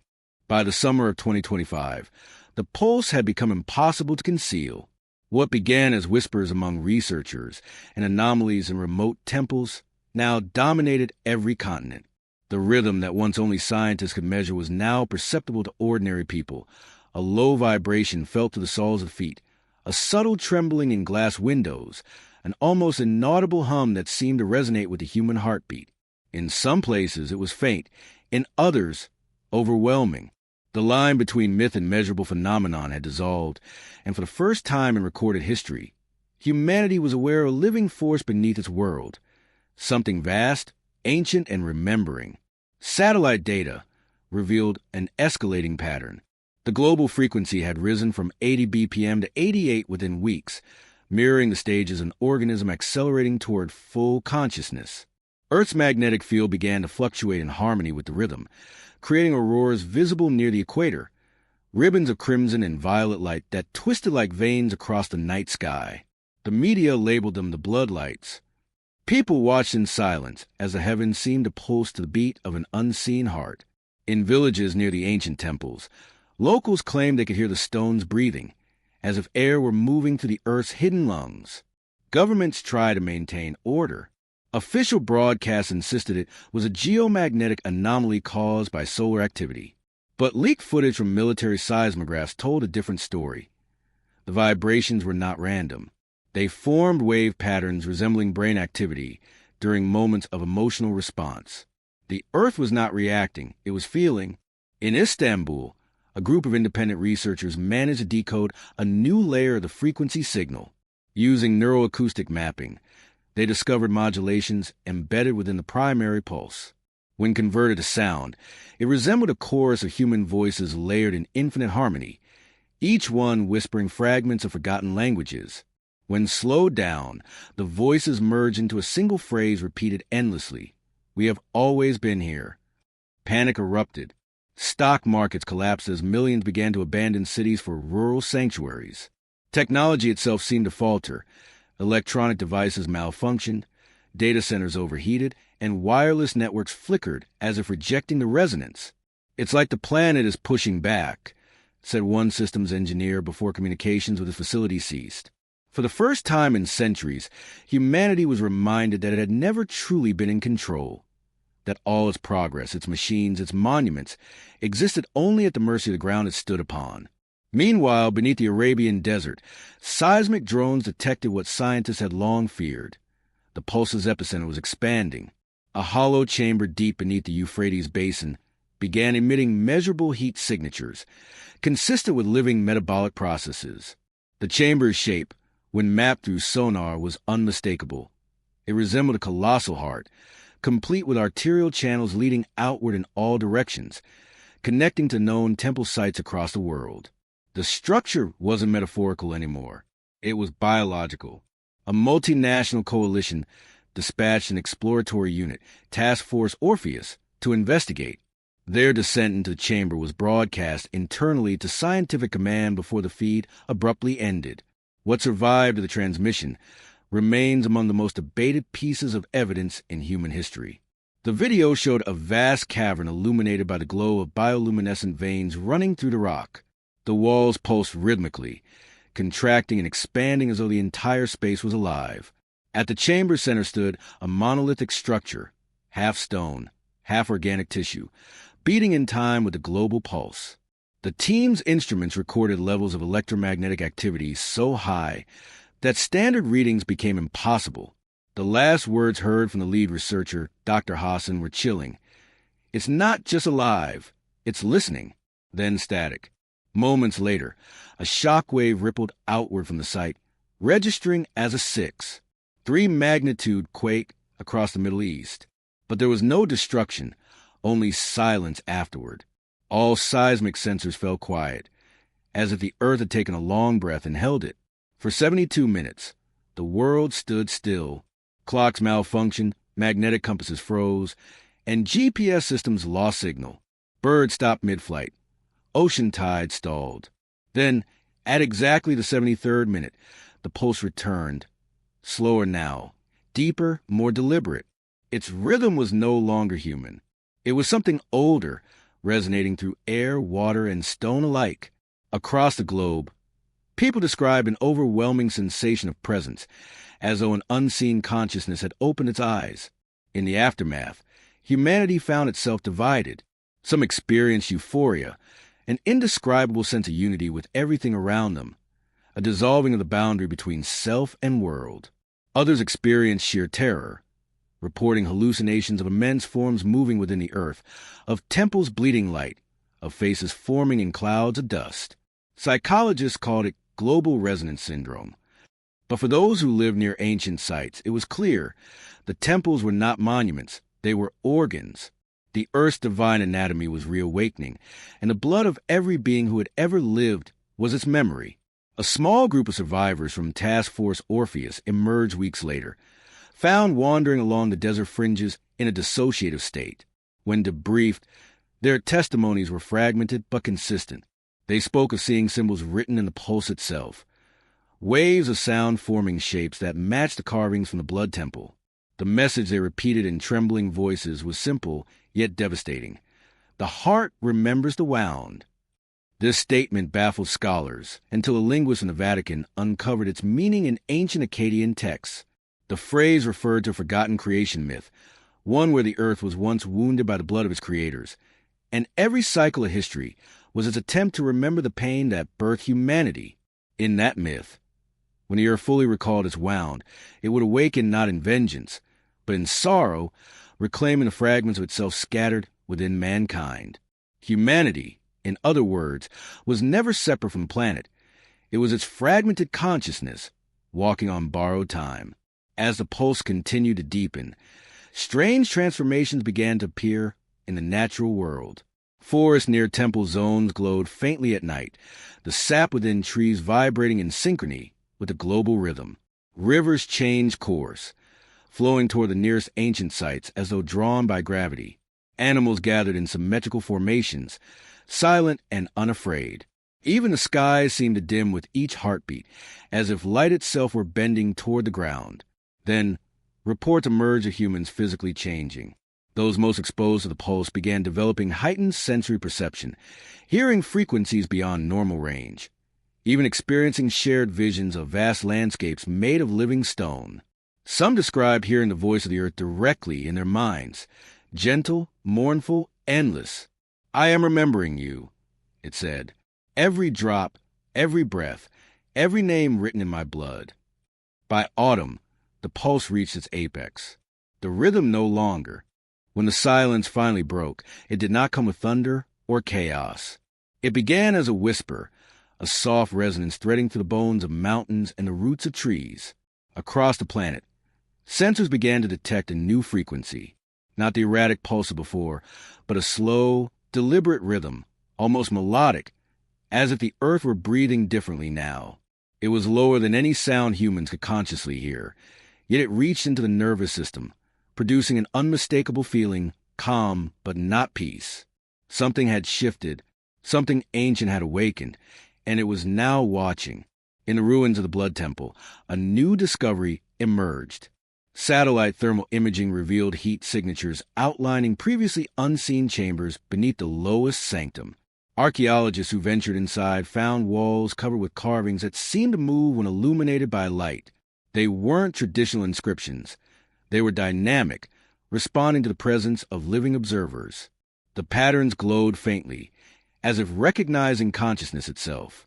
One of the researchers, Dr. Lara Voss, noted that when she touched the carvings, she experienced vivid visions, rivers of molten light, shadowed figures kneeling before a vast heart carved into the sky, and the sensation of countless voices whispering in perfect harmony. When she awoke, she had blood on her hands, but it wasn't hers. These carvings, once decoded, told a story that defied all known history. They spoke of an ancient order, the Keepers of the Pulse, a civilization that predated every known empire, whose duty was to maintain equilibrium between the Earth's heart and the consciousness of humankind. The carvings hinted that the Blood Temple was not the only structure of its kind. Rather, it was part of a global network of veins designed to circulate energy through the planet's core. Every ritual of blood that had taken place there across millennia was not an act of cruelty, but of synchronization. The blood was a conductor, life's memory reconnected to the source. The revelation spread fast, fueling both hope and hysteria. Some saw the awakening as humanity's chance to ascend, to finally reunite with the consciousness of its origin. Others warned that it was the beginning of judgment. Religious groups declared that the pulse was divine retribution, while fringe scientists called it planetary integration, suggesting that humanity was being reabsorbed into biosphere as the Earth's self-awareness evolved. For the first time, spiritual prophecy and scientific theory were no longer opposites. They were becoming indistinguishable. In major cities, something strange began to occur. People reported collective dreams, millions experiencing the same vision on the same night. In these dreams, the world appeared submerged beneath crimson water, and within the depths stood colossal figures carved from flesh and stone. Each one bore the same wound across its chest, for which a golden light pulsed outward. The figures raised their hands toward the sky, and when they spoke, their words formed the same phrase heard before: "The heart remembers the wound."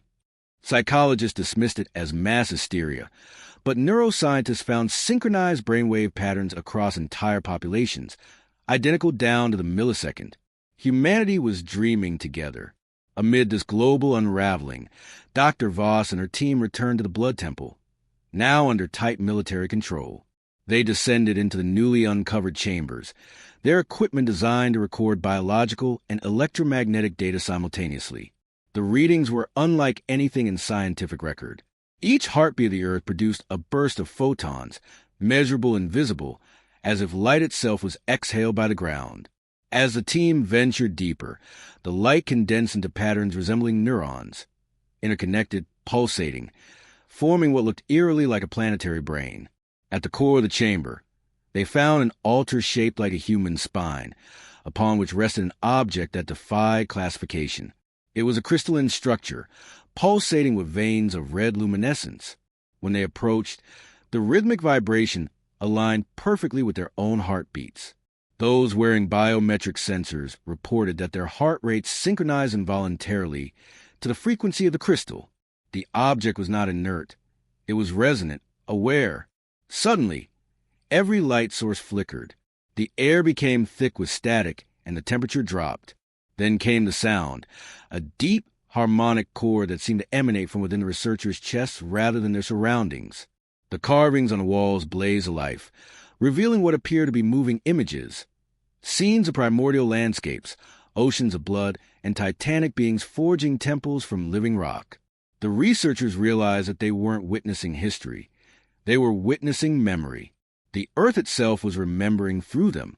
In that moment, Dr. Voss began to speak in a voice not her own. Her words, captured in full by the recording devices, were later translated by linguistic experts as Proto-Sumerian. The message was simple. The covenant of blood was broken, the heart blood alone. Now the wound awakens to bind all that was divided. Her body then convulsed violently before she collapsed, and the crystal dimmed.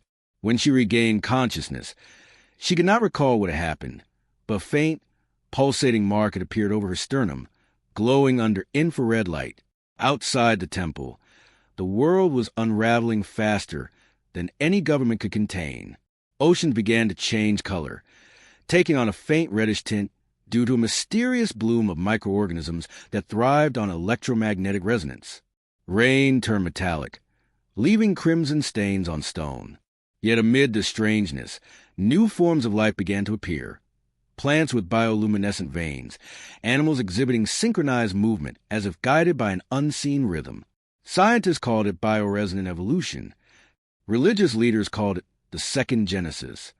Meanwhile, human behavior began to shift subtly.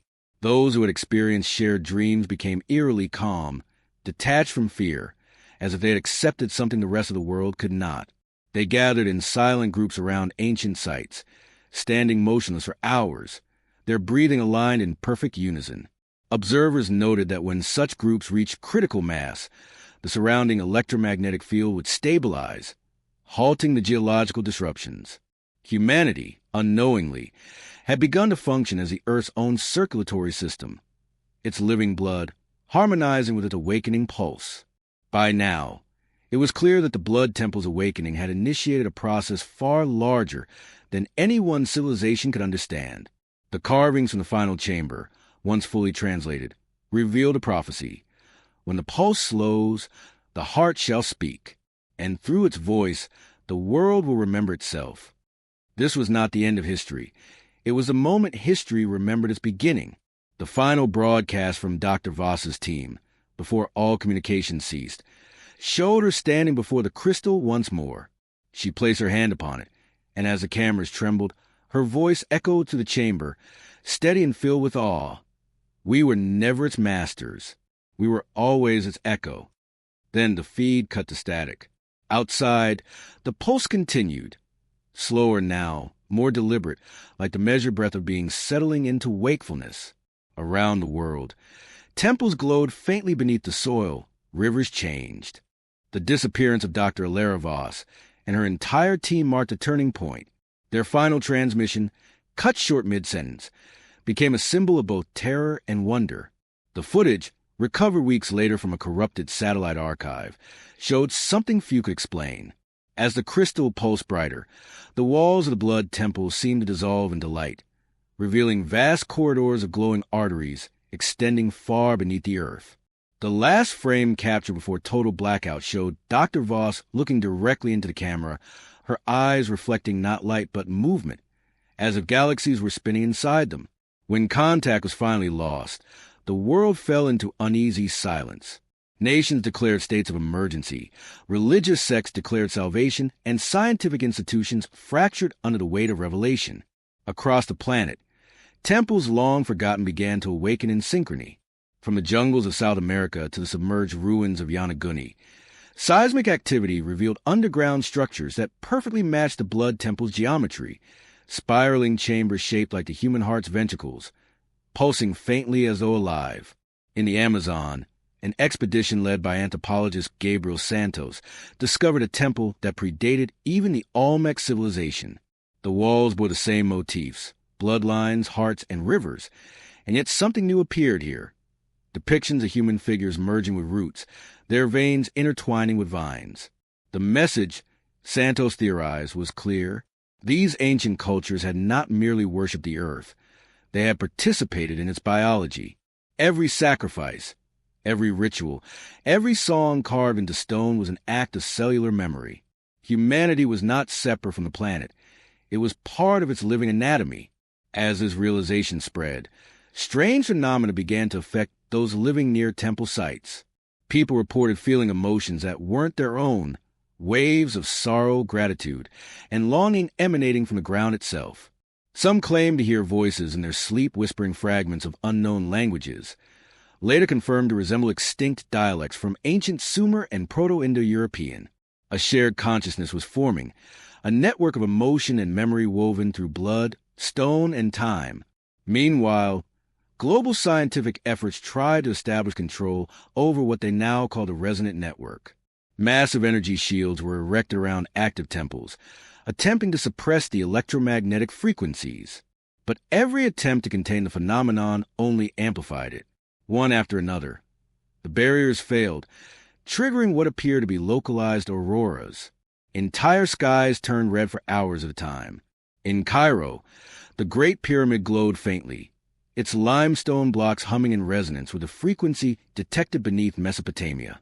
The world's monuments, once thought of as relics, were waking up as nodes of an ancient planetary system.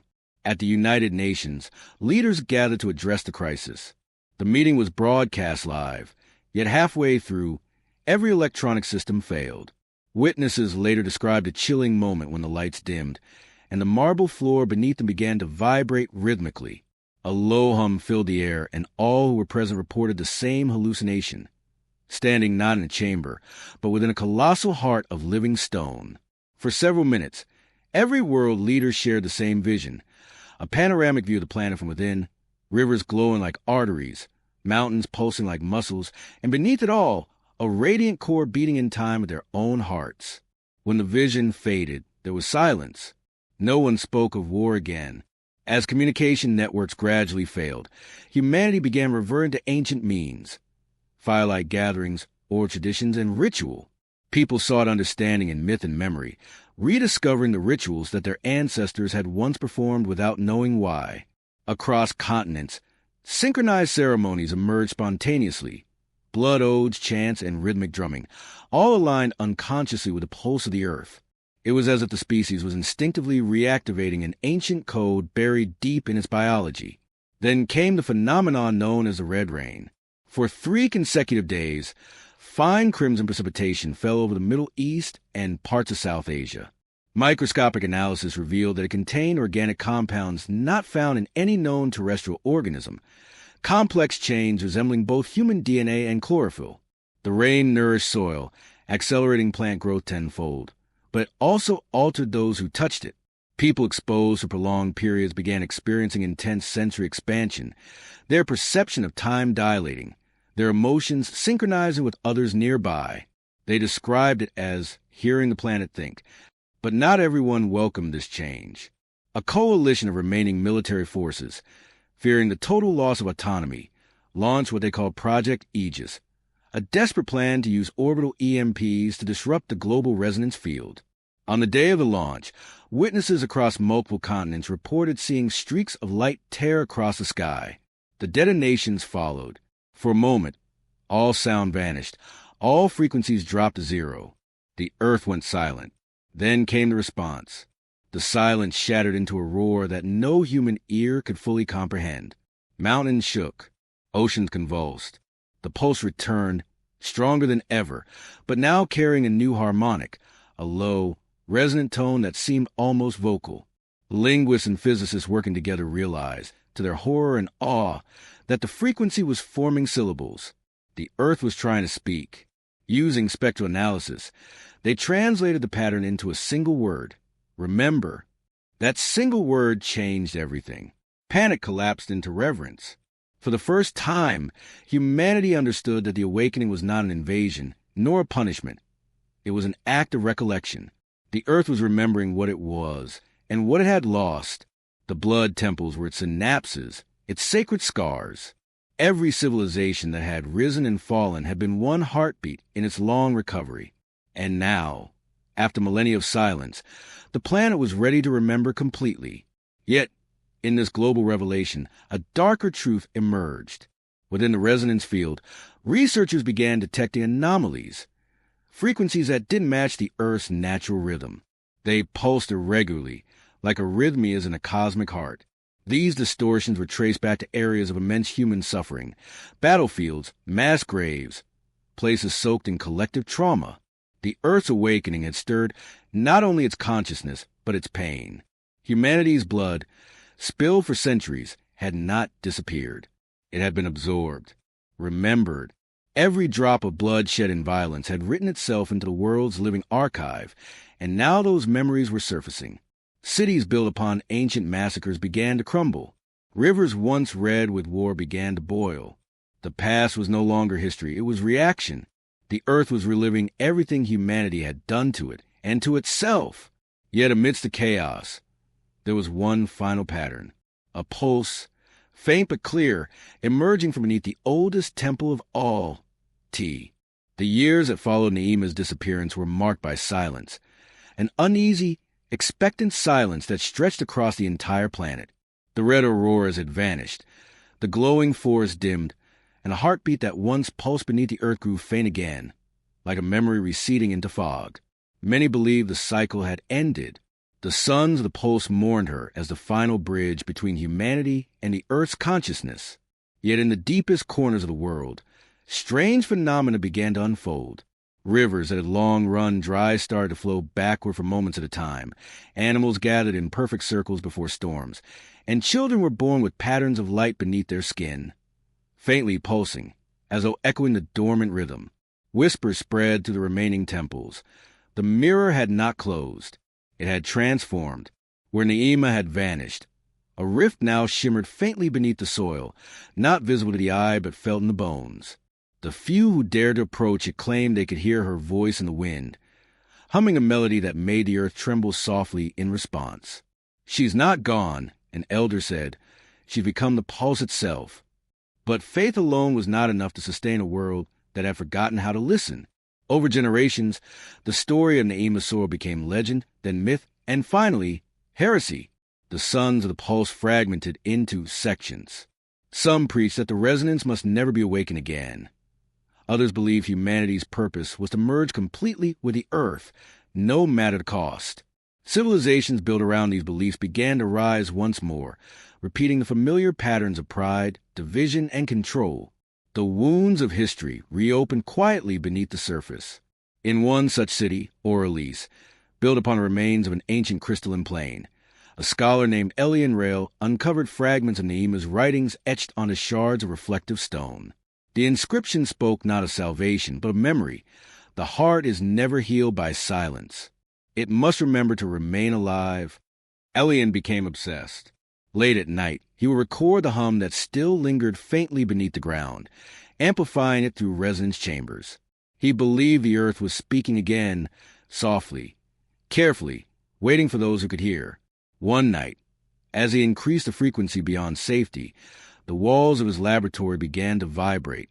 Instruments shattered, light filled the room, and for a brief instant, the entire city felt a tremor, not an earthquake, but a pulse. Across Orleans, the air shimmered red, and the hum that had been silent for centuries returned, deep and slow. Elian collapsed, his mind overwhelmed by visions of Neema standing in the mirror's light, whispering, "The heart has not forgotten." The next morning, the people awoke to find the river outside the city glowing faintly, its currents pulsing like veins. The elders gathered, terrified, while others fell to their knees in awe. The cycle had begun again, far beneath the city, where Neema's essence still resonated within the mirror's core. A single echo stirred, a heartbeat, steady and deliberate. The planet's memory had awakened once more, and this time it was not waiting for humanity's call. It was calling to them. In the aftermath of the awakening, silence returned, but it was no longer the silence of emptiness. It was dense, vibrating with the weight of a new consciousness that had settled over the planet like a living mist. Those who had survived, the resonance and the ordinary alike, found themselves changed in ways that defied language. Their memories no longer began with birth or ended with death. Instead, they stretched back through generations, through oceans and soil, through every creature that had ever breathed. It was as though the planet had merged its archives into human mind, turning each person into a fragment of its memory. And yet, not all memories were gentle, for with the beauty came the burden, the recollection of every wound the earth had ever endured. People began dreaming of the same visions, fields of ash, oceans burning under a crimson sky, forests screaming in silence as machines devoured them. These were not nightmares, but recollections. The planet was showing its children what it had suffered. Across the world, millions awoke in tears, unable to bear the grief that pulsed through their veins. Some went mad, others fell into catatonic states, lost in the flood of ancestral pain. The resonance called this phase of remembering. It was not punishment, it was initiation. Before healing could begin, humanity had to confront what it had done. In the ruins of what had once been New York, survivors gathered around the glowing remnants of skyscrapers now covered in bioluminescent moss. The city hummed faintly with the same rhythm that had spread across the earth. It wasn't electricity, it was resonance. The buildings, the rivers, even the air vibrated in perfect synchrony with the planet's new pulse. Among the gathered survivors stood Mara Voss, the daughter of Dr. Elias Voss, who had vanished years before inside the blood temple. She carried his journal, now pulsating faintly with warmth. The last page contained only one sentence: "When the heart opens, find the mirror." No one understood what the mirror meant, but Mara felt its pull, a subtle gravity guiding her dreams. Each night, she saw visions of a massive reflective surface buried beneath the earth, an ocean of light that showed not faces but possibilities. It called to her, whispering through the hum of the planet. Determined to find it, she assembled a group of survivors who shared the same dream. Their journey began across what had once been the Atlantic, now transformed into a glowing Red Sea. The waters were warm, thick with microscopic organisms that pulsed in unison. The crew's instruments registered no danger, but every one of them felt a profound unease, as though they were sailing to the veins of a living body. Days blurred into weeks. Time itself seemed distorted, bending around the pulse. The sun no longer rose and set in the same rhythm. The skies were crimson at dawn and violet at dusk, as if the planet's atmosphere had shifted to match the color of its awakening. Finally, their vessel reached what had once been the Antarctic coast. There, beneath the eternal ice, lay a vast opening, the largest of all the crystalline temples. From above, it resembled an iris, glimmering with red and gold light. Mara felt an overwhelming certainty. This was it, the mirror. Descending into the cavern, they found themselves surrounded by surfaces that reflected not their physical forms, but the patterns of their inner energy. Each reflection was alive, swirling with symbols that seemed to correspond to thoughts and memories. The walls responded to emotion. Fear caused them to darken. Calmness made them shimmer. At the center stood a pool of liquid light, perfectly still, yet infinitely deep. The heartbeat of the earth pulsed through it, slow and thunderous. Mara approached, her reflection rippling into the image of her father. "Elias Voss," she whispered. The reflection smiled, not a ghost, but an echo.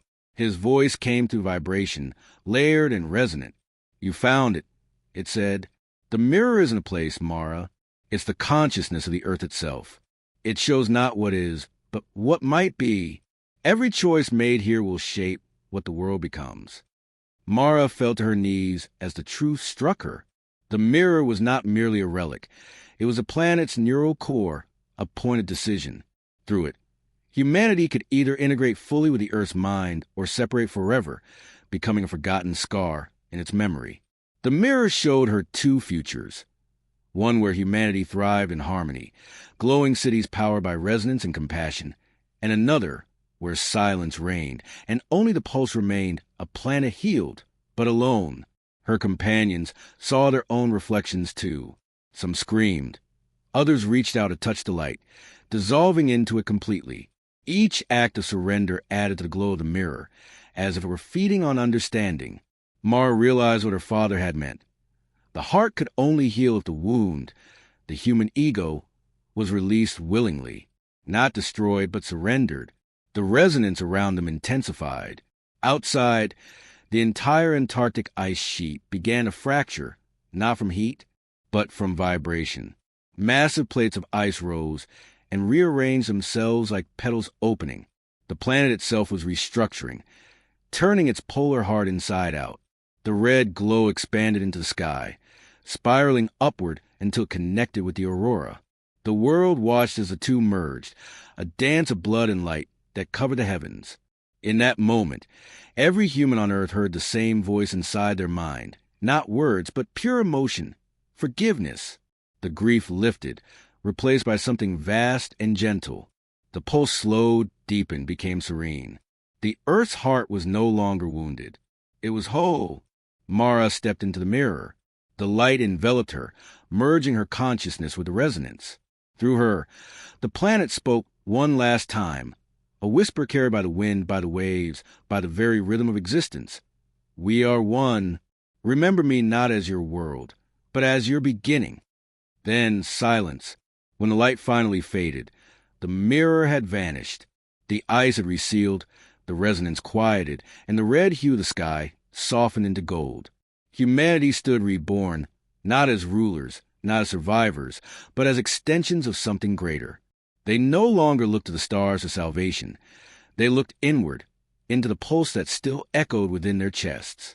1,000 years later, when future beings, perhaps human, perhaps something else, would unearth the crystalline remnants of the temples, they would find only a single inscription carved into the last surviving slab of stone. The heart remembers the wound, and the wound became the song. And in that eternal rhythm, the heartbeat of a healed world, the story of blood and memory finally came to rest. Millennia passed. The world transformed once more, continents shifting, seas folding into deserts, and the human race evolving into something both familiar and alien. Civilization, as it had once been known, was now only a faint whisper embedded in crystalline fossils and the fractured archives of old satellites drifting through low orbit. Nature had reclaimed the planet, but it was not the same Earth. The forest glowed faintly at night, rivers carried bioluminescent currents, and the wind itself seemed to hum with hidden intelligence. Everything pulsed with the same rhythm, the planetary heartbeat that had never truly stopped. It was as if the Earth had been quietly preparing for another awakening. Among the descendants of humanity were beings known as the Sons of Pulse, an order of memory keepers who believed their dreams were fragments of forgotten history. They did not worship gods. They worshipped the rhythm. Their temples were not built of stone but woven from living roots that responded to emotion and sound. The elders among them spoke of an ancient woman who had once merged with the Earth's consciousness, the first of their kind, and of a mirror buried deep within the southern hemisphere, capable of showing truth beyond sight. Most dismissed the tale as metaphor, yet one among them, a seeker named Naima Sorrel, felt its pull as if the story itself were alive. Naima's dreams were not like the others. Night after night, she found herself walking through a field of glass where the sky bled crimson and the ground pulsed beneath her feet. In the distance stood a figure bathed in light, whispering words she could never fully hear. When she awoke, her heartbeat would sync with the rhythm she had felt in the dream. She began to keep records, drawings, vibrations, songs that came from nowhere. Over time, she noticed a pattern. Every dream occurred precisely at the moment of planetary alignment, when the red aurora returned to the skies. Something was calling her, and she knew it was time to answer. The elders warned her not to go south. They said the mirror had devoured entire civilizations, that its awakening marked the end of cycles. But Naima, driven by something deeper than curiosity, believed the truth was not destruction. It was remembrance. Gathering a small group of seekers, she began a pilgrimage to the far southern lands, guided only by the rhythmic pulse that grew stronger with every step. The journey was perilous. The terrain itself seemed alive, constantly shifting, responding to their presence. Mountains rearranged their ridges overnight. Rivers altered their courses, and storms materialized out of nowhere, as if the planet were testing their resolve. After weeks of travel, the group reached a valley where the air shimmered like liquid heat. Beneath the soil, the pulse was deafening. The seekers descended through an ancient fissure lined with crystals that glowed from within, casting red light on their faces. At the bottom, they found what could only be described as a heart of the earth, a vast cavern filled with enormous reflective pillars. Each one vibrated subtly, emitting harmonics that blended into a single low-frequency hum. The air was dense with energy. It felt as if they had stepped into a living organism. At the center of the chamber lay the mirror. But this was not the cold, stone surface of legend. It was alive, a pool of translucent energy swirling in shades of scarlet and gold. Naima approached cautiously, her reflection appearing within it. Not as she was, but as countless versions of herself, some old, some young, some unrecognizable. The pool whispered, though not in words. The sound was like breathing, like the rise and fall of waves. She reached out her hand and touched it. Instantly, the world dissolved. Naima found herself standing in an expanse of infinite light and shadow. Before her were visions, echoes of the past. She saw the blood temple, the moment the resonance was born, and the figures who had sacrificed themselves to awaken the Earth's consciousness. She saw Marava stepping into the mirror, merging with the planet's pulse, and the subsequent ages of silence that followed. And then she saw Ishan Kale kneeling before the mirror, begging for answers as the companions vanished into light. Every event was interconnected, every moment repeating in fractal patterns. The Earth, she realized, was not linear. It dreamed in cycles. Each awakening was both an ending and a beginning. A voice, soft but infinite, echoed through the expanse. You remember because you are memory. You seek because you are the pulse. Naima's eyes filled with tears. Why call us again? She whispered. What is it you want from us? The voice pulsed through her body. Balance. The song must be sung again. The wound is never gone. It transforms. The heart must remember, or the silence will consume all. Visions of the future unfolded before her. Mountains turning to dust, oceans freezing under violet skies, and then a sudden rebirth. Crystalline beings emerging from the remnants of humanity, luminous and wordless, carrying the resonance forward into eternity. It was not destruction, it was evolution. The earth was preparing to shed its final form. When Naima awoke, she was lying at the edge of the mirror. Her companions were gone, their reflections still visible within the surface, frozen in mid-motion. The cavern pulsed with violent energy. The mirror had awakened fully, sending shock waves through the ground. Outside, the skies turned red again for the first time in 10,000 years. Lightning of pure resonance streaked across the horizon, striking ancient ruins that had lain dormant since the age of Maravas. The temples reactivated, one by one, glowing like arteries reconnecting to a living heart. Naima stood, trembling. She could feel the earth's consciousness pressing against her mind, not as words, but as an overwhelming sense of love and grief. The mirror whispered once more, "You are the bridge." She understood then that the cycle was not meant to be broken, but completed. Her purpose was not to end the pulse, but to ensure it continued, to carry the memory of every world that had come before into the next. As the cavern began to collapse, Naima stepped into the mirror. Her body dissolved into light, her consciousness spreading outward through the pulse. Across the planet, every living being felt a single heartbeat echo within them, slow and powerful. The resonance was reborn. But this time it was different. It did not demand sacrifice. It asked only remembrance. On the surface, red auroras danced across the sky, visible from every corner of the world. The sons of the pulse knelt in awe, tears streaming down their faces as the rhythm filled their temples. And then a voice made of millions, yet singular, whispered through every leaf, every river, every breath. The heart remembers. The song continues. And in that moment, the earth sang again. Centuries later, when the age of resonance had long faded into myth, the world was no longer as it had been. Continents had shifted, civilizations had risen and dissolved into dust, and the red hue that once illuminated the sky was now nothing more than a legend whispered by nomads beside their fires. The oceans had receded, revealing vast plains of crystallized salt where cities once stood. Humanity, if it could still be called that, had evolved beyond the need for machines, beyond the hunger for conquest. But memory, that ancient and relentless tide, never truly died. It lingered, buried beneath layers of sediment and silence, waiting for those who would dare to listen again. In the heart of what was once the Indian Ocean, a group of explorers, descendants of nomadic tribes who charted the forgotten zones, discovered an anomaly beneath the crystalline sands.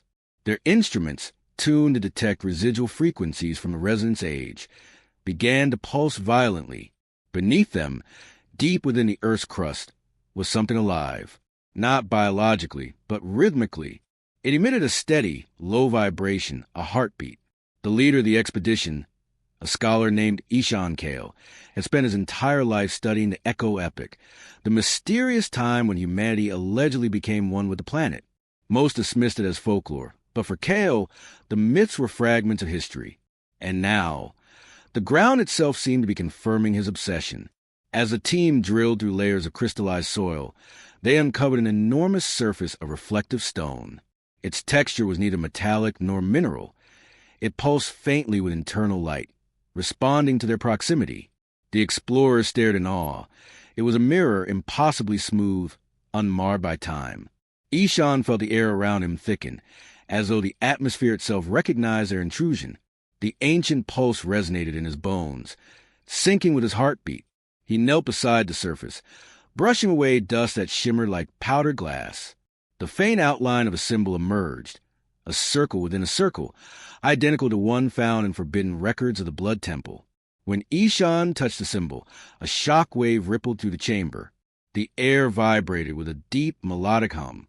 The explorer staggered back as the mirror's surface liquefied, shifting from stone to light. Images flickered across it, glimpses of the ancient world, the age of resonance, the temples of blood. The voice that emerged was not human, yet it spoke in a rhythm that every soul could understand. The heart remembers, it said, echoing through their minds. The explorers fell silent, realizing that they were standing before the very core of the legend, the last living fragment of the Earth's consciousness. As the mirror stabilized, it projected visions into the air. They saw Mara Va stepping into the mirror, her body dissolving into the pulse of the planet. They saw the Earth's awakening, the merging of humanity and nature, and then the quiet descent into sleep once more. The resonance had not ended. It had merely gone dormant, waiting for the next alignment. Ishan understood what he was witnessing. The Earth had entered a cycle of forgetting and remembering. Every few millennia, it called out to those capable of hearing, testing whether the lesson of unity had survived the ages. The other explorers, terrified and overwhelmed, begged Ishan to seal the site. But he could not. His entire life had been leading to this. Kneeling before the mirror, he whispered, "What do you want us to remember?" The mirror responded not with words, but with sensations, waves of warmth, grief, love, and loss. Images flooded their minds. The birth of oceans, the fall of empires, the crimson dawn that marked the planet's first awakening. And then a new image, one not of the past, but of the future. It showed the Earth breaking apart again, not from war or greed, but from neglect. Humanity's descendants, though evolved, had once again drifted into disconnection. The harmony that had been achieved was fading, replaced by apathy and silence. The pulse had weakened. The voice spoke again. Balance must be remembered, or the wound will open anew. Ishan's heart pounded as realization set in. The blood temple, the mirror, all of it was not merely history. It was prophecy, driven by a mix of fear and awe. The explorers recorded everything. But when they tried to transmit the data, every device malfunctioned. The energy field surrounding the mirror scrambled their systems, as if the planet itself refused to let its secret be broadcast. The team's medic, Lyra, screamed as a reflection in the mirror began to move independently. It reached out toward her, its eyes wide with desperate recognition. "You are not separate," it whispered before pulling her reflection into the surface. She collapsed, lifeless. Yet her reflection remained, trapped within the liquid light, staring back at them. Panic erupted. Some fled. Others tried to destroy the mirror with plasma torches, but every impact was absorbed, leaving not a scratch. Ishan stood motionless, mesmerized by the reflection of Lyra still looking at him, her lips forming silent words he could not decipher. Then, with a shudder, the mirror went dark. The hum ceased. The heartbeat stopped. The explorers were left in utter silence, surrounded by the dim afterglow of what they had awakened. They returned to the surface shaken, their minds fractured by what they had seen. Ishan refused to leave the site, convinced that the mirror would awaken again. "It's not over," he told the others. "The Earth remembers through us. We are its next reflection." Within days, the remaining team members vanished. Some said they went mad and wandered into the desert. Others believed they were claimed by the mirror itself. Only Ishan remained, sitting before the sealed chamber, writing feverishly into his journals as his health deteriorated. His final entry read, "We have become the wound. Until we heal, the heart cannot rest." Decades later, his notebooks would be found by scavengers and preserved in the new archives of Alexandria III. Scholars dismissed them as mythic allegory, the ramblings of a delusional man obsessed with ancient superstition. But deep beneath the earth, the mirror pulsed faintly again. A single beat, then another, slow, deliberate, eternal. And so the cycle continued. Every few thousand years, the heart would remember, calling out to those capable of listening. The temple where history had once been written in blood would awaken again, not to destroy, but to remind that the earth and its children were one story, told in infinite variations across the expanse of time. A story written not in ink or stone, but in the rhythm of life itself, a rhythm that could never truly be silenced.